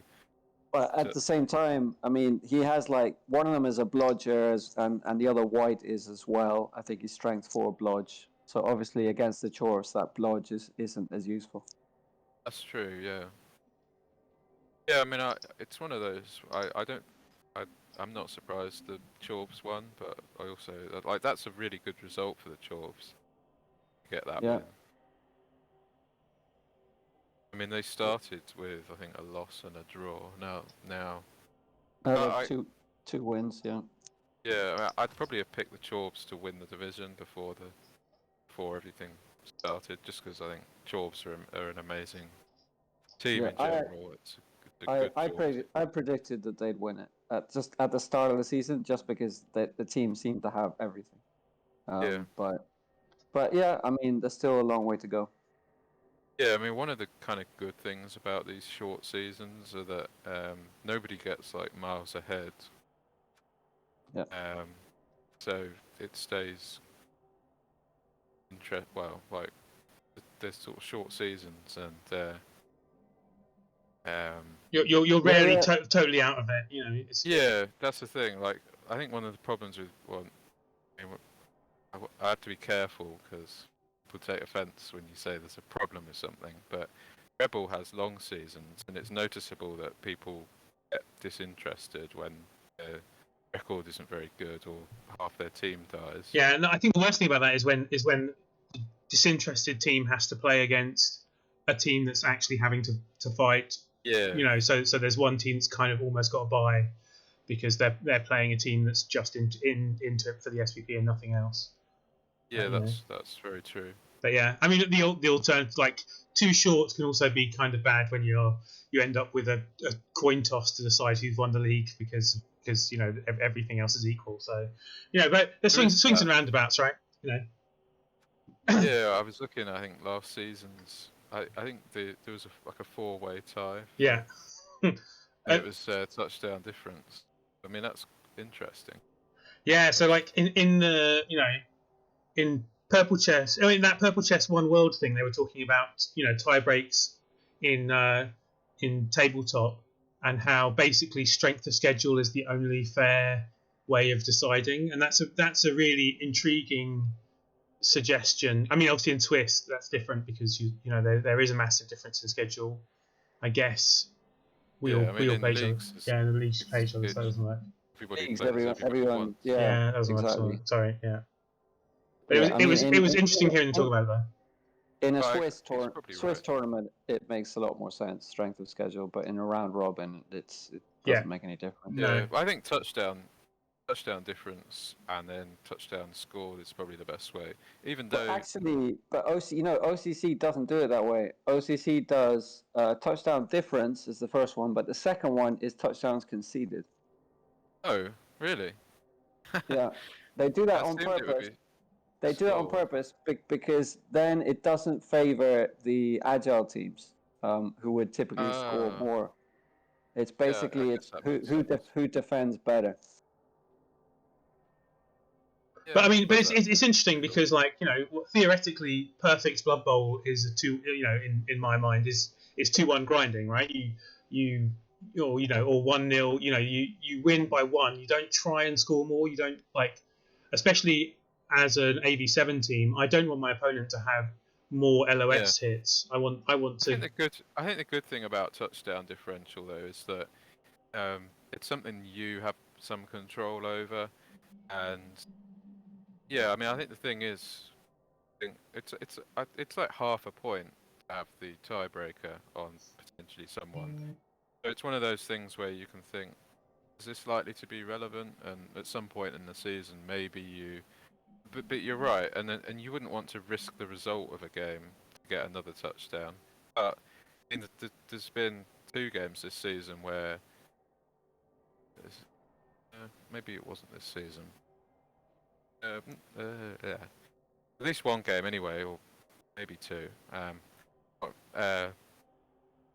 1 game this season, maybe 1 last season, where like I've gone 2-0 up, so I probably turned my opponent over on 1-0 on their drive, and then I've scored relatively early to get the 2-0. And then my opponent's sort of been happy to just lose 2-1 essentially, and I've not really defended too well because I'm thinking, okay, I'm happy with that. I don't want to take attrition, but I did have the option to say, right, I'm going to really defend properly and try and win 2-0 or score another touchdown. So sometimes you have choices. Yeah, definitely do. Of like the ways of doing it, I think it's probably like you can have head to head as well, but often that doesn't actually. There's often a tiebreaker that doesn't decide anything anyway. But yeah, I don't like the ones that have like CAS differential, because that just shouldn't be that shouldn't be a tiebreaker. Because some teams just cause more damage, some teams take more damage. Oh yeah, and it's also like it kind of encourages the mentality that somehow. I mean, but that's the thing, isn't it? Some teams are better at scoring lots, and some teams are worse. I mean, at least it's meant to be fantasy football, which is like about scoring touchdowns, whereas I mean, it's also Blood Bowl, so maybe blood should be relevant. It is, but I mean, it's like in rugby or something, a tiebreaker that's like how many bones did you break? How many players had to come on for like blood substitution or something? Yeah. It should just like that's part of the game. It's a contact sport, but it's not shouldn't be part of the scoring. Yeah, it's a really tough one. I don't know if there is a right answer again. Well, I mean, that's why I think the OCC option isn't a bad one. Whereas you're not. That's interesting. I didn't know that. Yeah, you're not giving the agile teams that advantage just because they can score lots. It's more about but are they defending, as well as scoring. Yeah, I quite like that actually. Rather than, I mean, that's probably better than touchdown scored. So that's going to favour the agility teams again. Yeah, and it's going to screw me this season because I conceded 4 against the Vampires. I mean, ideally, it doesn't come to that down to that, and you win by a clear margin. Yeah, and like this is ideally not, but obviously it will. I mean, this is the other thing, right? You have to know, like, there was so RPS used to be is a league that used to run 14 divisions. So each season was 3 games, and it was really quick, and there were lots of draws. And one season, I discovered that touchdown differential was the second tiebreaker. So from that season on, I basically went for massive scores every game because it was in my power to do so. And I think kind of you need to as much as you need to play to win, you need to play to get the tiebreakers over a season as well to a certain degree, right? If you need to have the bigger picture. All right. Anyway. Yeah. Go on. I mean, I know when I played Skaven in Rebel, like if I kind of thought if I got the chance, like if there was a game where I could fairly safely run up the score, I tried to do that because I always thought, well, that's like having another half a point in the bag. Yeah. It's like, yeah. Cool. So let's talk about the big match. Yeah, go on then. So, I mean, I can give you my perspective, and then obviously you give me yours. I don't know if Woofbark actually watched it or not. But no, I was planning to, and then I guess it was a bit later in the week, and I haven't watched it. No worries. Well, basically, so I think you won the toss and put me into receive. Yeah. My drive didn't kind of go very well. I didn't manage to kind of remove any of your players, and I was getting quite significantly pressured. So I basically decided to hand off to the one turner, and it wasn't a potato. I mean, there was a screen in place, but I basically couldn't stall out much more. You went for balls to the wall blitz with Cheney through the screen, double GFI. I mean, it wasn't even ball. It was the only option, right? The Cheney. It's the only. I mean, I didn't think you needed to go for it, especially you put a re-roll into actually the sack attempt as well. Because I thought if you just went for someone in the screen, I mean, I was still scoring next turn anyway. Yeah. And just by sacking the ball, you had no recovery. So I didn't see what you were achieving by sacking the ball. Yeah, I was hoping to I think I also failed to get the runner back when he could. So when I was thinking about the move originally in the turn before, did you knock the runner over as your last action or something? I blitzed the runner and knocked him over. Yeah. So my plan was to get the runner back and put diving tackle, put shadowing on the ball, and after the thing. But then kind of got that mixed up in my head. But anyway, it was still a decent outcome for you because you still had 5 turns or something to score back. Yeah, I felt the need to pressure you to make sure that you scored as well, right? I didn't want to. So I think the key decision that I made was basically on your drive when I basically gambled by dodging through my agile blitzer and my one turner to mark your ball carrier. And to me, that was the key decision because it was a big gamble to risk my one turner, knowing that you were going to go after him and gang foul him. Yeah. But it was the way that I could delay you enough to make it hard for you to score, and that's actually what happened. Yeah. And I got away with it in that you didn't. I mean, you did gang foul my one turner, but I think you only stunned him. And gang fouled him more than once, I think. I think I might. Yeah. Did I KO him at some? Or no? You used your Apo on your Mighty Blow blitzer as well because he got killed in that drive. Or he got armor busted or something. Yeah, so I brought him back. But that was afterwards. That was actually turn 8, I think. So I still had the Apo when I did commit the one turner. But then you obviously you used your Apo, I think, just on a badly hurt. I can't remember if it was. It was the let's call him the thrower, but he's a lineman with sure hands and blodge. Right. Because you tried to dodge with him and he fell over on the dodge. You tried a 4+ dodge and he injured himself. Yeah. and you'd appoed him, and then turn 8 on with your nice runner, you went for, it was very kind of low odds, but it was your only play to try and score in turn 8, and then he niggled himself to on a failed GFI into the end zone. Yeah, which was obviously very unfortunate. And I had a really good chance to go 2-0 up, but I just needed a GFI, a 3+ pass, and then my one turner just had a couple of GFIs with short feet, and I snake-eyed the GFI for the pass. But still, I mean, I was still very happy with 1-0 up. Second half, I think I was down a couple of players. And, I mean, fouling as well, we talked about it. I think you fouled a lot, and the ref only kind of called it quite late in terms of getting your dirty player off. Whereas my first foul, I think, got sent off, but that's obviously... It's the way it goes, isn't it? Did you make a second foul and he also got sent off, or am I misremembering? No, I fouled your Yeti and stunned him, or maybe I fouled him twice, but one of those 2 fouls he got sent off. Yeah. And then I basically, the moment I saw that there was no way, I think you got a high kick and got the ball really safely caged right away. Yeah. The moment I saw that there was no chance for me to kind of put any pressure on, I gave up the drive. Yeah. And just tried to keep my one turner as safe as possible, which, I mean, you made an attempt to go after him, but I was kind of able to beat that back. And I just had enough players to do the one turner on turn 16, which worked. I mean, you had enough players. You had 2 players. You only need 2 players to do it, right? You're 2 catches. Well, no, because if they're both on the LOS, then obviously it's You need at least 4 players. 5. Wow, 5. No, you need 5, right? Because you need.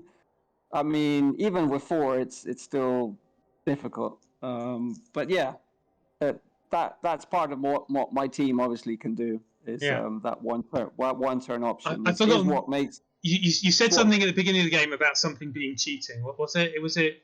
No, Nuffle Alter. Yeah, the Nuffle Alter is cheating. Well, says the man with a natural one turner. Obviously, every team tries to leverage what they get, right? But I mean, Underworld, it's almost like I'll accept the Nuffle Alter because it's an underpowered team, right? But Norse, it's like, getting Cheney for that cheap, it feels like cheating. And Boomer for 10. I mean, basically, I had to spend 10 to get Cheney, and I'd spend another 10 to get Boomer. Although that was also part of my reasoning for scoring a bit earlier, was to get Boomer off the pitch as well. I quite like that as about Boomer, that sometimes opponents score quickly. I don't think he's that good as a real threat. He brings a lot of chaos, but the chaos can be negative as well as positive, right? I mean, I didn't score because of him, really. It was an added bonus to scoring, as the fact that he was leaving as well. Yeah. But basically, after complaining about enough Alter, it was the one turner that won you the game. Oh yeah, for sure. Yeah. And there was also a random injury on your Berserker in the second half, which was a bit unfortunate as well. I think you got a perm on him as well. Yeah. I'm definitely firing the Berserker. I'm probably going to hold on to the plus strength runner for at least the end of the season, I guess, even with a niggle. I mean, even though I'm pretty vocal against niggles and I don't like it. Yeah. But it's such a developed piece, and I think it's still a very useful piece that you can get some mileage out of. But so obviously I'm happy with the result. In the betting, I think both Ethel and me both bet on that. Unsurprisingly, perhaps, but yes. Yeah. So no, you Carthel Carnage did. I can't remember, it may have been a perm or it was death, and you appoed it into an MNG, which made me happy and actually made me feel like I was winning at that point. Right, he's that's right. He's missing in this game. Yeah. Yeah, which was before. No, it wasn't a death, but I think it was minus. It was either minus movement or minus armor. So obviously MNG was better than that. I remember it being something that felt really bad. So I'm sure it was either death or strength or something like that. Right? It was something serious. It was something serious enough that I don't think armor or movement would have been. I mean, It was definitely a 5. It wasn't death, but Okay. it could have been strength or agility or something like that. Yeah. Okay. Yeah. All right. Yeah, you came out of it better than me, that's for sure. Yeah. As well as winning. I mean, it's my only tackle piece against the Necro, which is a bit unfortunate. But yeah, I can't complain. Can't complain. Yeah. Anyway, all right, fine. So that's that. I've done the betting. Last game of the week. So the Bats against the Brets, which this is a bit. I mean, I'll say it was an unexpected result, but I was the only one who betted on this result. I mean, like, the Brets have a good ball carrier, and sure hands, Blodge, a bit harder for the Bats to sack, and a lot more Blodge, and they're a bit faster than the Bats as well. Yeah, they have some tools that they can foul. If they get Vamps on the floor, definitely. Still, I mean, the Vamps. I guess the Vamps were missing one. That they had lost their superstar Vamp before this, I think, right? So they were down to 4 vampires. So I checked, and against Woofbark they had 4 Vamps. So they lost it the week before Woofbark. Yeah. Right. So that was the previous week. No, he hasn't played Woofbark yet. You mean? I mean, sorry. The last week's game. The Dwarves. Yeah. The Dwarves, right?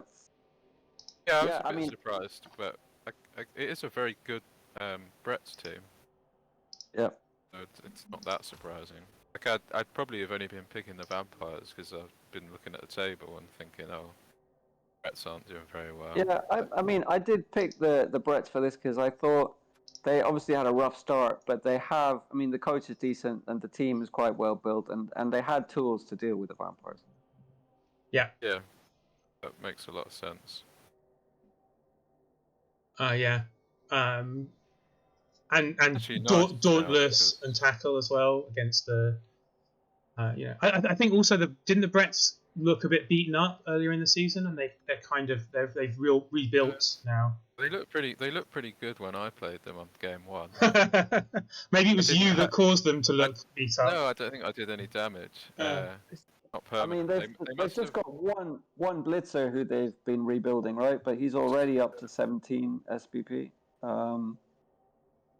I mean, the only thing that stands out in this team is the fact that they have, a lineman with frenzy, which is weird. But otherwise, the team is. They could do with that dying. That would. Yeah. I mean, like, so I was going to say that against my team, that piece was pretty scary, right? Like. Yeah, against goblins, it is. Yeah. It's one of those pieces where you think, like. That piece that kind of piece annoys me because it's good against Underworld, but it shouldn't be on the team. Up against everything else, yeah. I mean, it's not even that bad. It's not even that bloaty. It's still. I mean, it's still a lineman who's not going to die as quickly, hopefully. And you don't need to, just don't press to block if it's ages, right? When I started Blood Bowl, like my team was humans, so that was all I played. And I used to build a. Did I take? I mean, I don't know whether I gave it Wrestle Tackle Frenzy or I might have gone Block Tackle Frenzy because it actually like I'd learned that block was the best skill and like that's the skill that things should have, and I got the impression that Wrestle was like a bit of a joke and you shouldn't take Wrestle. So it took me a long time to like learn that Wrestle sometimes is a good skill. So I used to build. I thought, oh, frenzy is something that you should have on your team, and like that's a good thing to have because it threatens the sidelines, and because if someone just when I was new to Blood Bowl, like just like a lot of people just potato, don't they? And it's like, well, that's quite good if someone just potatoes that I've got a 3 second. Definitely, what this piece does. I mean, even in other matchups. It does, like you say, the sidelines factor is always there, right? If you have this as just like a pseudo sweeper, I mean, it just means that other teams have to be slightly more careful on the sideline. I still don't think it's worth it, right? But I mean, it adds that dimension. It's not wrong, and like part of the problem is that if you actually field everyone on your defense, that piece is going to be on the LOS. So skills on armor 7 pieces that will have to be on the LOS is probably more of the problem than the actual skills. Like the skills are fine. It's just that like putting skills. It's like skills on 30 players, right? Like the fact they cost the same, and that's going to get sent off after a drive. Putting skills on your LOS pieces has the same problem.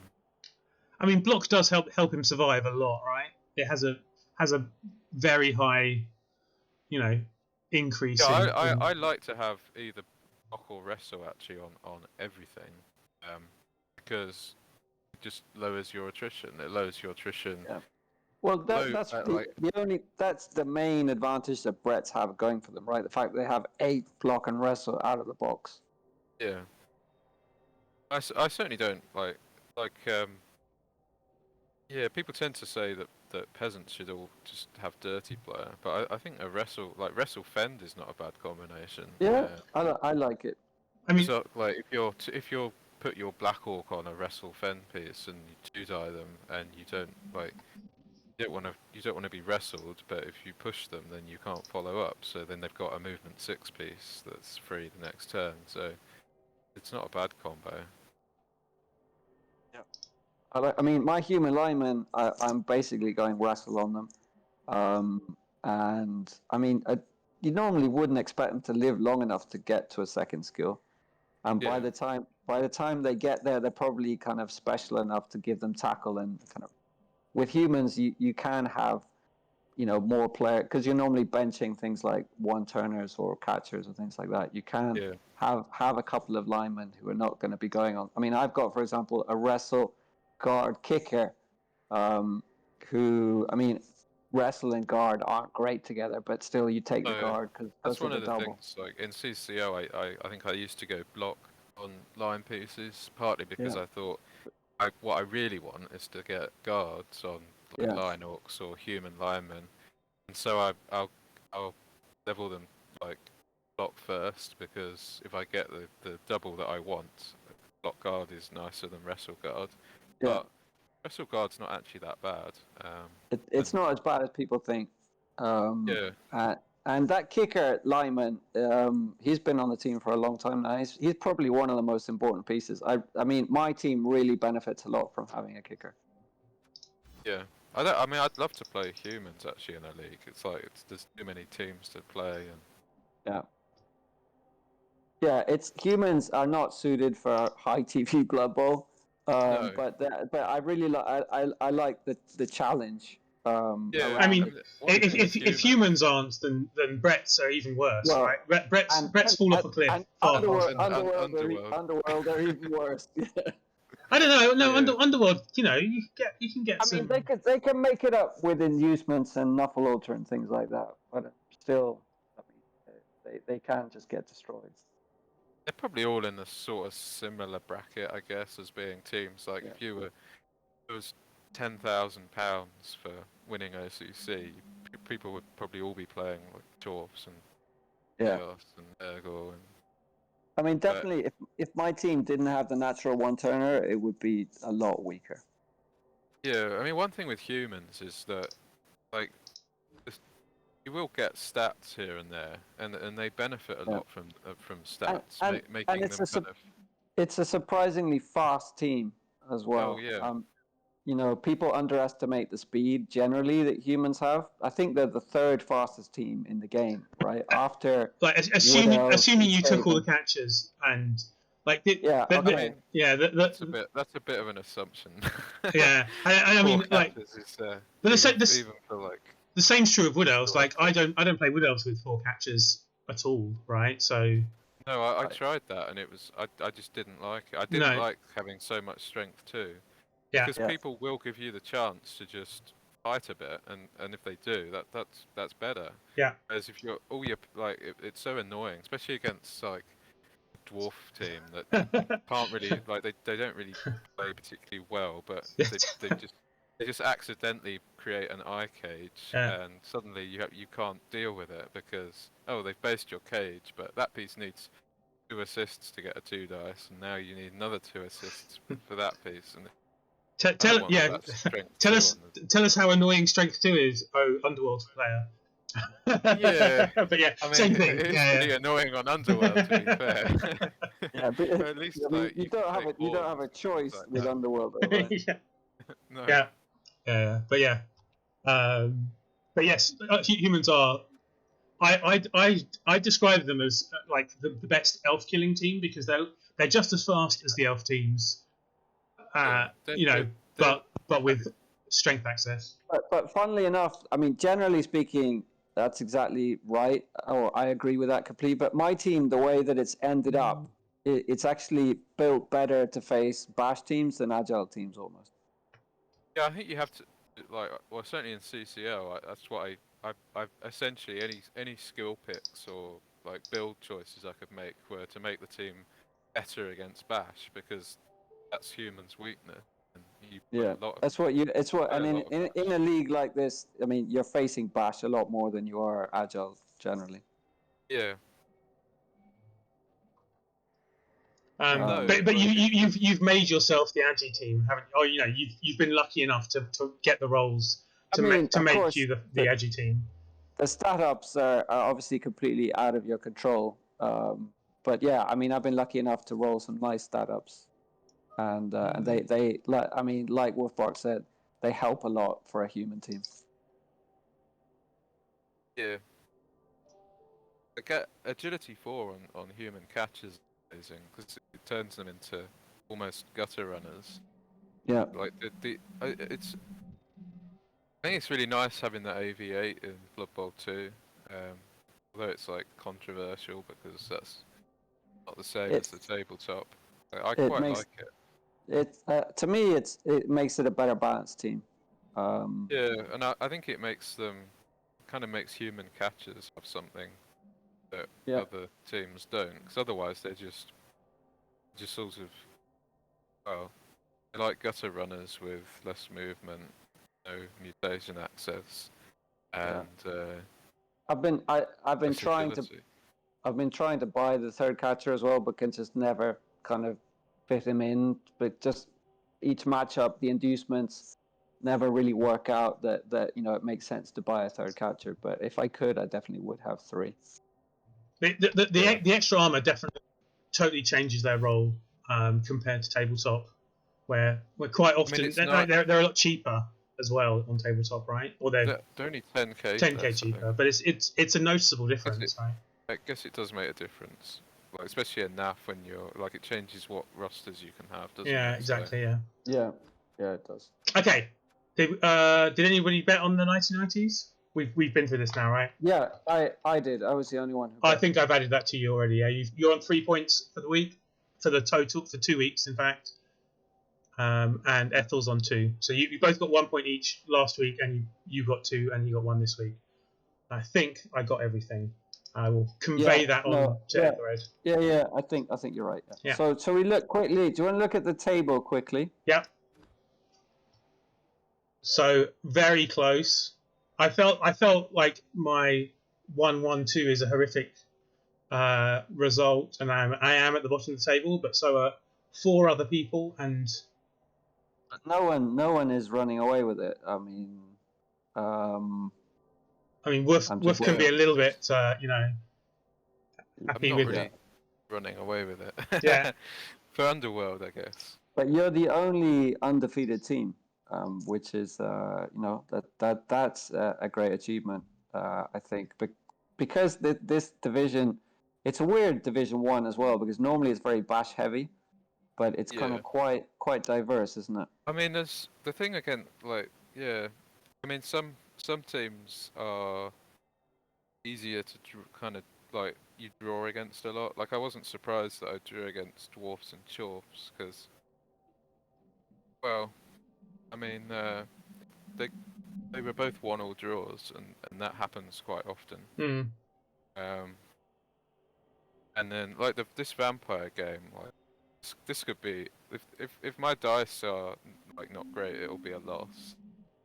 It's like that could be a loss. And, I think it's a game where you almost do need your claw pommers to remove a couple of vamps to kind of like Eliod, he's playing vamps in CCO, and I happened to watch one game, and it was against a random underworld team, and the underworld just removed everything, and the vamps removed themselves, and then like that's not a good position to be in against underworld when underworld are the ones with more pieces, because they've got strength 4 blitzers, and plus they can move around. You have one of your blitzers has horns, I think, right? Oh, they've both got horns. Oh, they both got horns. Yeah, so it's not that hard. Not that hard to get dice on the vamps. No, I mean I say that one of the vamps is strength 6. Yeah, which is a bit tricky. That's a bit harder because you've only got one guard, I think, right, or 2. One, and it's the troll. Yeah. It's not. It's not something you can reliably have on hand. Yeah. Yeah, I mean it is guard like. I played Underworld once in CCO, and I took like guard doubles on everything when I was offered it, and it was just wasn't good. They're more like a kind of a hit and run team. Yeah, they don't want to be getting into it enough for guard to be helpful. They like if your opponent's got guards doing things, then that means that you shouldn't be on that part of the pitch, essentially. So I found, I mean, obviously guard on the troll makes sense. I mean, why not? It's what the troll is for. But I mean, I mean, the guard on the troll's good because it makes it harder for the opponent to just put strength on the LOS. It's where the troll guard is really handy. Yeah. So yeah, do you want? Should we look at the schedule then for round 5? Yep. So the first game we've just been talking about, the Warp Zone watches against Back to Back, the bot favours you, Woof. That might just be the number of games that you've played that it's seen and your overall. It seems quite random, the bot. Like it favored me against the Necro, which I was really surprised. Yeah. And then it hated me against the Dwarves. I thought. So it's a combination of your coach like win rate, and also the racial matchup. So like the guy who made the bot basically took. I mean, I'm not complaining. I just think it's interesting. I wouldn't be surprised. I wouldn't be surprised if the racial matchup. I mean, to me it makes a lot of sense that heavily favors the Dwarves, because in the hands of an average coach, Dwarves would nearly always beat Underworld. It's someone who really has to understand the matchup and plays Underworld well that would get a good result. And you also got to remember it's kind of like probably mostly CCL games, and therefore probably mostly 1000 TV. That I don't know about in this particular case, but generally it's made up of a lot of random CCL matches of just all the games that happened within a certain period of time, and the win rates between the races were worked out from that, and that's what he's I mean, I just find them interesting. Like the more, like I wouldn't be surprised on racial matchup if like most of the matchups are, I think Underworld would lose. So I was surprised that Underworld just do really well against Necro, because it actually said I was the favourite. I mean, that is surprising. One of the things that Necro have is they're relatively, what's the word? They're cheap, so they often end up having quite good pieces with loads of shitty zombies that kind of make them have a lot of weapons and not be high TV. And I guess Underworld also do that to a greater or lesser degree, and so they probably counter each other a bit in that way. Yeah, because Skaven, I think Necro are probably one of their worst matchups. So I kind of expected it would be the same for Underworld, but actually, I think also one of the things is I think of Underworld as being like Skaven, but probably they're not really like Skaven, just because they have some line rats on them. Yeah, I mean, I mean, in Blood Bowl 2020, they have a gutter runner now, right? Which makes them a little bit more Skaven-like, but probably still not quite. I mean, I still think they're very different. I think the fact that you can slightly reliably dodge your goblins away from people. That's the thing. Compared like, to line rats. Skaven's big problem is that the line rats, like people base up the line rats, and then you're forced to like make a load of 3+ dodges, and then you'll probably fail one, and unless you want to re-roll it, which you might fail again. They then get to make more, like, not just their blitz, they get to punch some of your line rats, and so you kind of get over, like, got stuff either removed or stunned or on the floor, and kind of, yeah, like, sort of trapped somewhere, and you end up, even if they're not removed, like, you're down pieces. There's one good thing about Underworld is that stuff gets 2 heads and goblins have dodge, so that sort of thing doesn't happen quite as badly. So when you're on offense, often might lose a piece on the blitz most turns, but you don't suddenly have your whole team. I mean that actually happened to me against the Necro, because he put the pressure on well and sort of forced me to take a troll block to open something up, and I won in 9 and got stuff in contact, and that's and it snowballs. Yeah. I mean, you can snake things as well. Like, it's one of the classic ways that like elves get demolished. Is if you every elf gets based, and then the first dodge is a snake, and next turn like 5 elves are KO. I mean, I've played a lot of elves. I mean, mostly dark elves. In Blood Bowl 1, I played a hell of a lot of dark elves.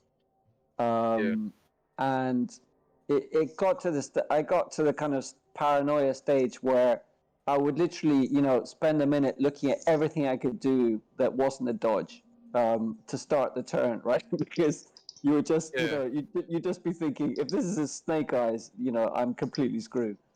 Yeah, that's very true. Okay, I'm afraid I'm gonna need to go very soon. So right, so let's just speed through these betting wise. Okay, cool. I actually gone for a draw on. I think like we said before, anything could happen in this Underworld Vamps game. So I'm going for a draw because I haven't got a clue what's going to happen. I think you're being swayed by Woofbark's recent comments about draws being likely. What do you think, Woof? What do you think is going to happen in your game? Anything could happen. Like you have to pick one. Choose an outcome. Probably the Vamps winning. Okay, I'm going to go for the Underworld winning though. I think you've got an okay chance to remove a few of them, and then probably have a wizard as well, right? So, as well as star players. I'll have Skitter instead of Glart, because Glart's not really much use. And Skitter's good. He's going to get 3D'd a lot though, isn't he? Yeah, I mean that's the thing. The Vamps have a lot of tackle. They don't have any mighty blow. It's basically you might need to just score a lot, and often like a 2+ to Skitter and a movement 9. I mean, that is what I tried against them, just to go for a shootout. And obviously, the quad skulls backfired on me with the shootout plan. But I mean, that is the big problem: is you just can't protect the ball on your drive. No, I think the shootout as well. Like one good thing about a shootout is when you've got 2 pom. Every time there's like a trade of scores, you're getting to. I think he's got 13 players. Like, I'd love it to be an 11-player team. I'd be sort of licking my lips, but there is the potential for attrition to play a part. Also, the potential that 13 players. It'll be a fascinating game. What time are you playing at? 6 o'clock, is it? Well, it's 8 o'clock here. Because I think didn't he post on the forum? I think he may have asked you to move it. I might have to check that. I mean, I can probably make 6 o'clock.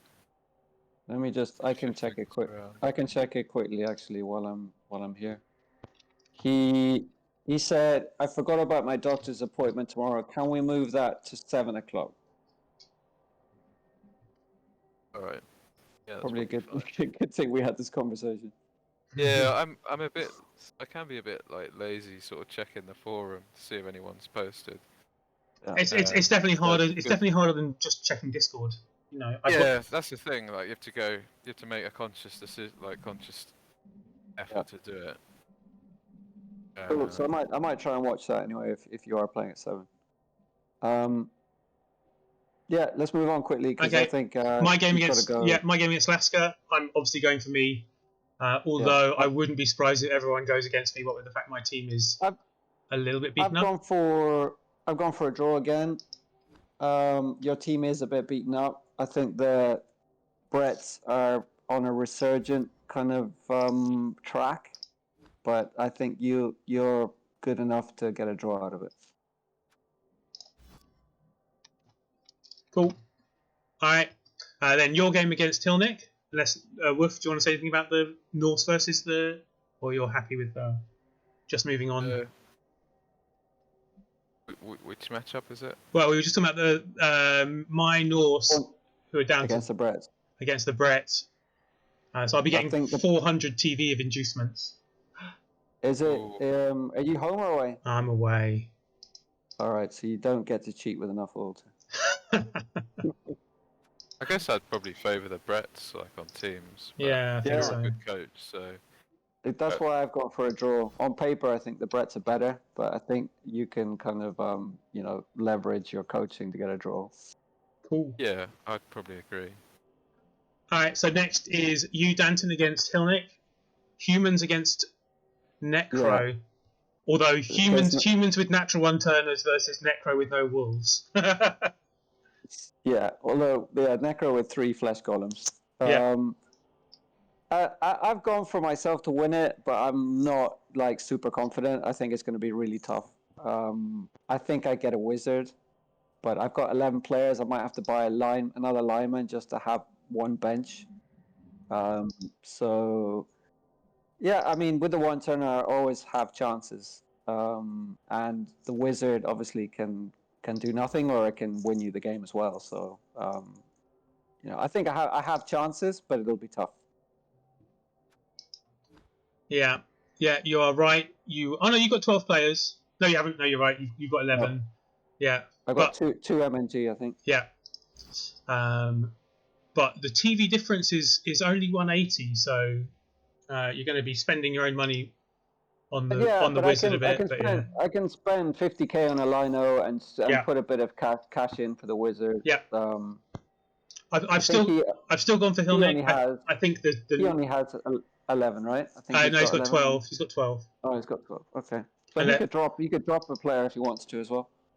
I mean, I think having 12 is the right number for him. I think he should stick with the 12. And I think his team's going to be pretty tough for you, so I've gone for him winning. Yeah, I mean, I absolutely think that's perfectly possible. And then Hilnick versus MB Carmack. The Chorfs against Chaos. Not Hilnick, it's sorry, not Hilnick. Sorry, Nibenon. I apologise. Yeah, the Chorfs against Chaos. But Worf, do you think in my game against Hilnick, you think it favours the Necro, or what do you think? I'd probably pick your team because you're going to have kind of 2 ways to win. Like you can sort of 1-1 and then win with the one turner, or you've got the wizard. So. It's one of those games. I mean, it's similar to the game I had against the Chorfs, where that was basically the 2 options I had, and the wizard kind of. And sometimes it doesn't. Sometimes it doesn't work. So it's I favour your team, but it wouldn't be surprising if Necro won or it's a draw. Yeah. Cool. Chorfs versus these games. It's a really close division. Yeah, I mean draws are the most likely event. Yeah, so Chorfs versus Chaos. Chorfs versus Chaos. Obviously, as a neutral, we want them both to just smash the shit out of each other. Which means that nothing will happen. Yeah, it's normally a pillow fight. Yeah. Yeah, I mean, the ideal result is like both teams merging each other, isn't it? MB Carmack starts with the ball, claw poms a Chorf, the Chorf gets killed, and then the Chorfs foul his one killer, also killing that, and the game carries on in that vein. Would be the perfect result. It is not going to happen like that. That never happens. A draw is pretty likely, which I see is what you've gone for. I've gone for a draw. I mean, you'd expect that just both teams to kind of dominate their drive, but I mean, yeah, it can go either way. Yeah, I think MB Carmack is a better coach than Nibbinen, and that's why I've gone for him. But it's also I'll probably go for a draw just because. Yeah, it's also a Chorf team with a lot of killing power. Yeah, I don't want the Chorfs to win because I think they're a threat for winning the division, and so it's better if they don't win. It's a good Chorf team. Like Nibbidon sort of got a kind of a rhythm with them. Like you could say he's a bit of a banger sometimes, but it's like you kind of get a feel for how much you can just be the banger and when you need to play the ball. Yeah. Yeah, I've definitely. You mean he's got a good kind of balance in terms of how much he bangs and how much he tries to kind of position. I mean, obviously he's got a lot of bang skills, so he has to get use out of those bang skills, doesn't he? Yeah, exactly. Like it's easy to kind of think, piling on all the time, but it's a good, like especially if you can do it with the jump up piece as well. It's really good to have jump up on a Chorf claw pommer because they get so much from it. The only good thing I managed to do to this team is niggle that claw guard Chorf, which obviously makes it a little bit sadder. It's interesting he's kept it. Yeah, I would sack that. To be honest, I'd have been I wouldn't have taken. Like, I don't know when the claw was offered.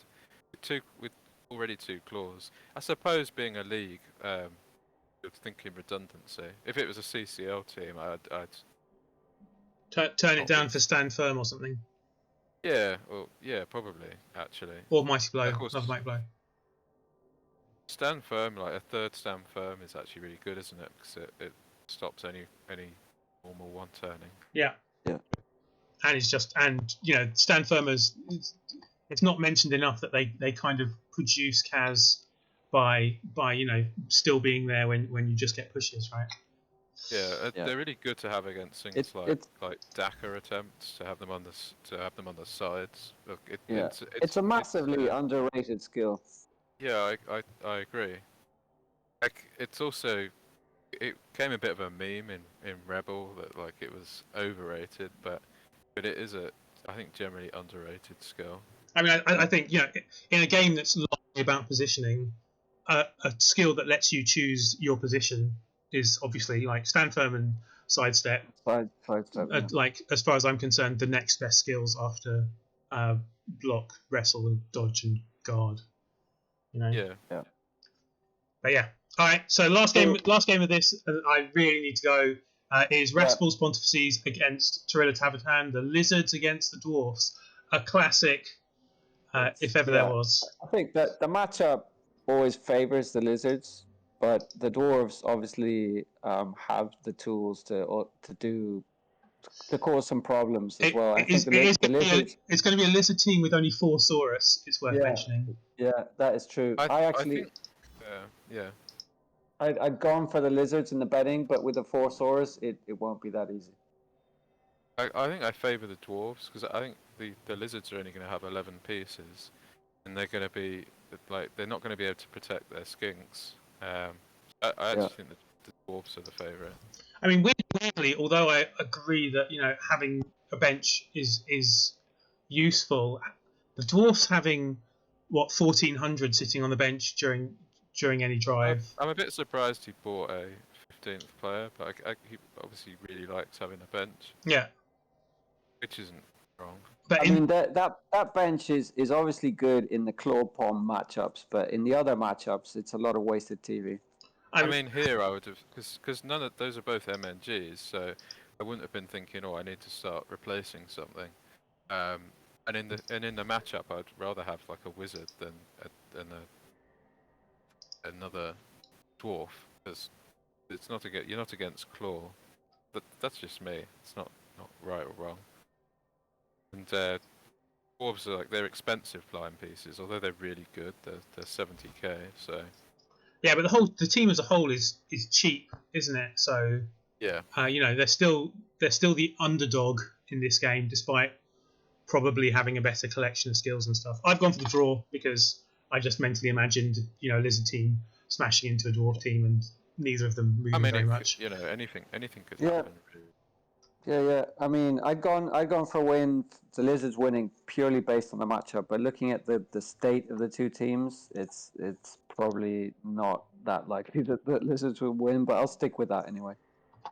Cool. Okay, I'm going to raid Eliod and go and pick my son up. I've got to go now. So I'll speak to you later. I guess both of you, possibly equally. Thanks for joining me. Cheers.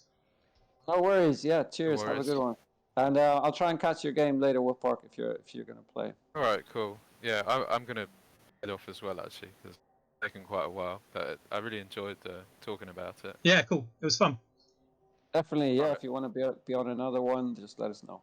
Yeah, if I'm around, I probably will. We're going to badger you to join us, I think. But yeah, cool. Great. Cheers. All right. Bye. All right. Bye. Cheers. Bye-bye. Okay, raid gone. Mate, I've got to go. Yeah. I'm going to go and get something to eat. Cool. See ya. See you later. Bye. Bye.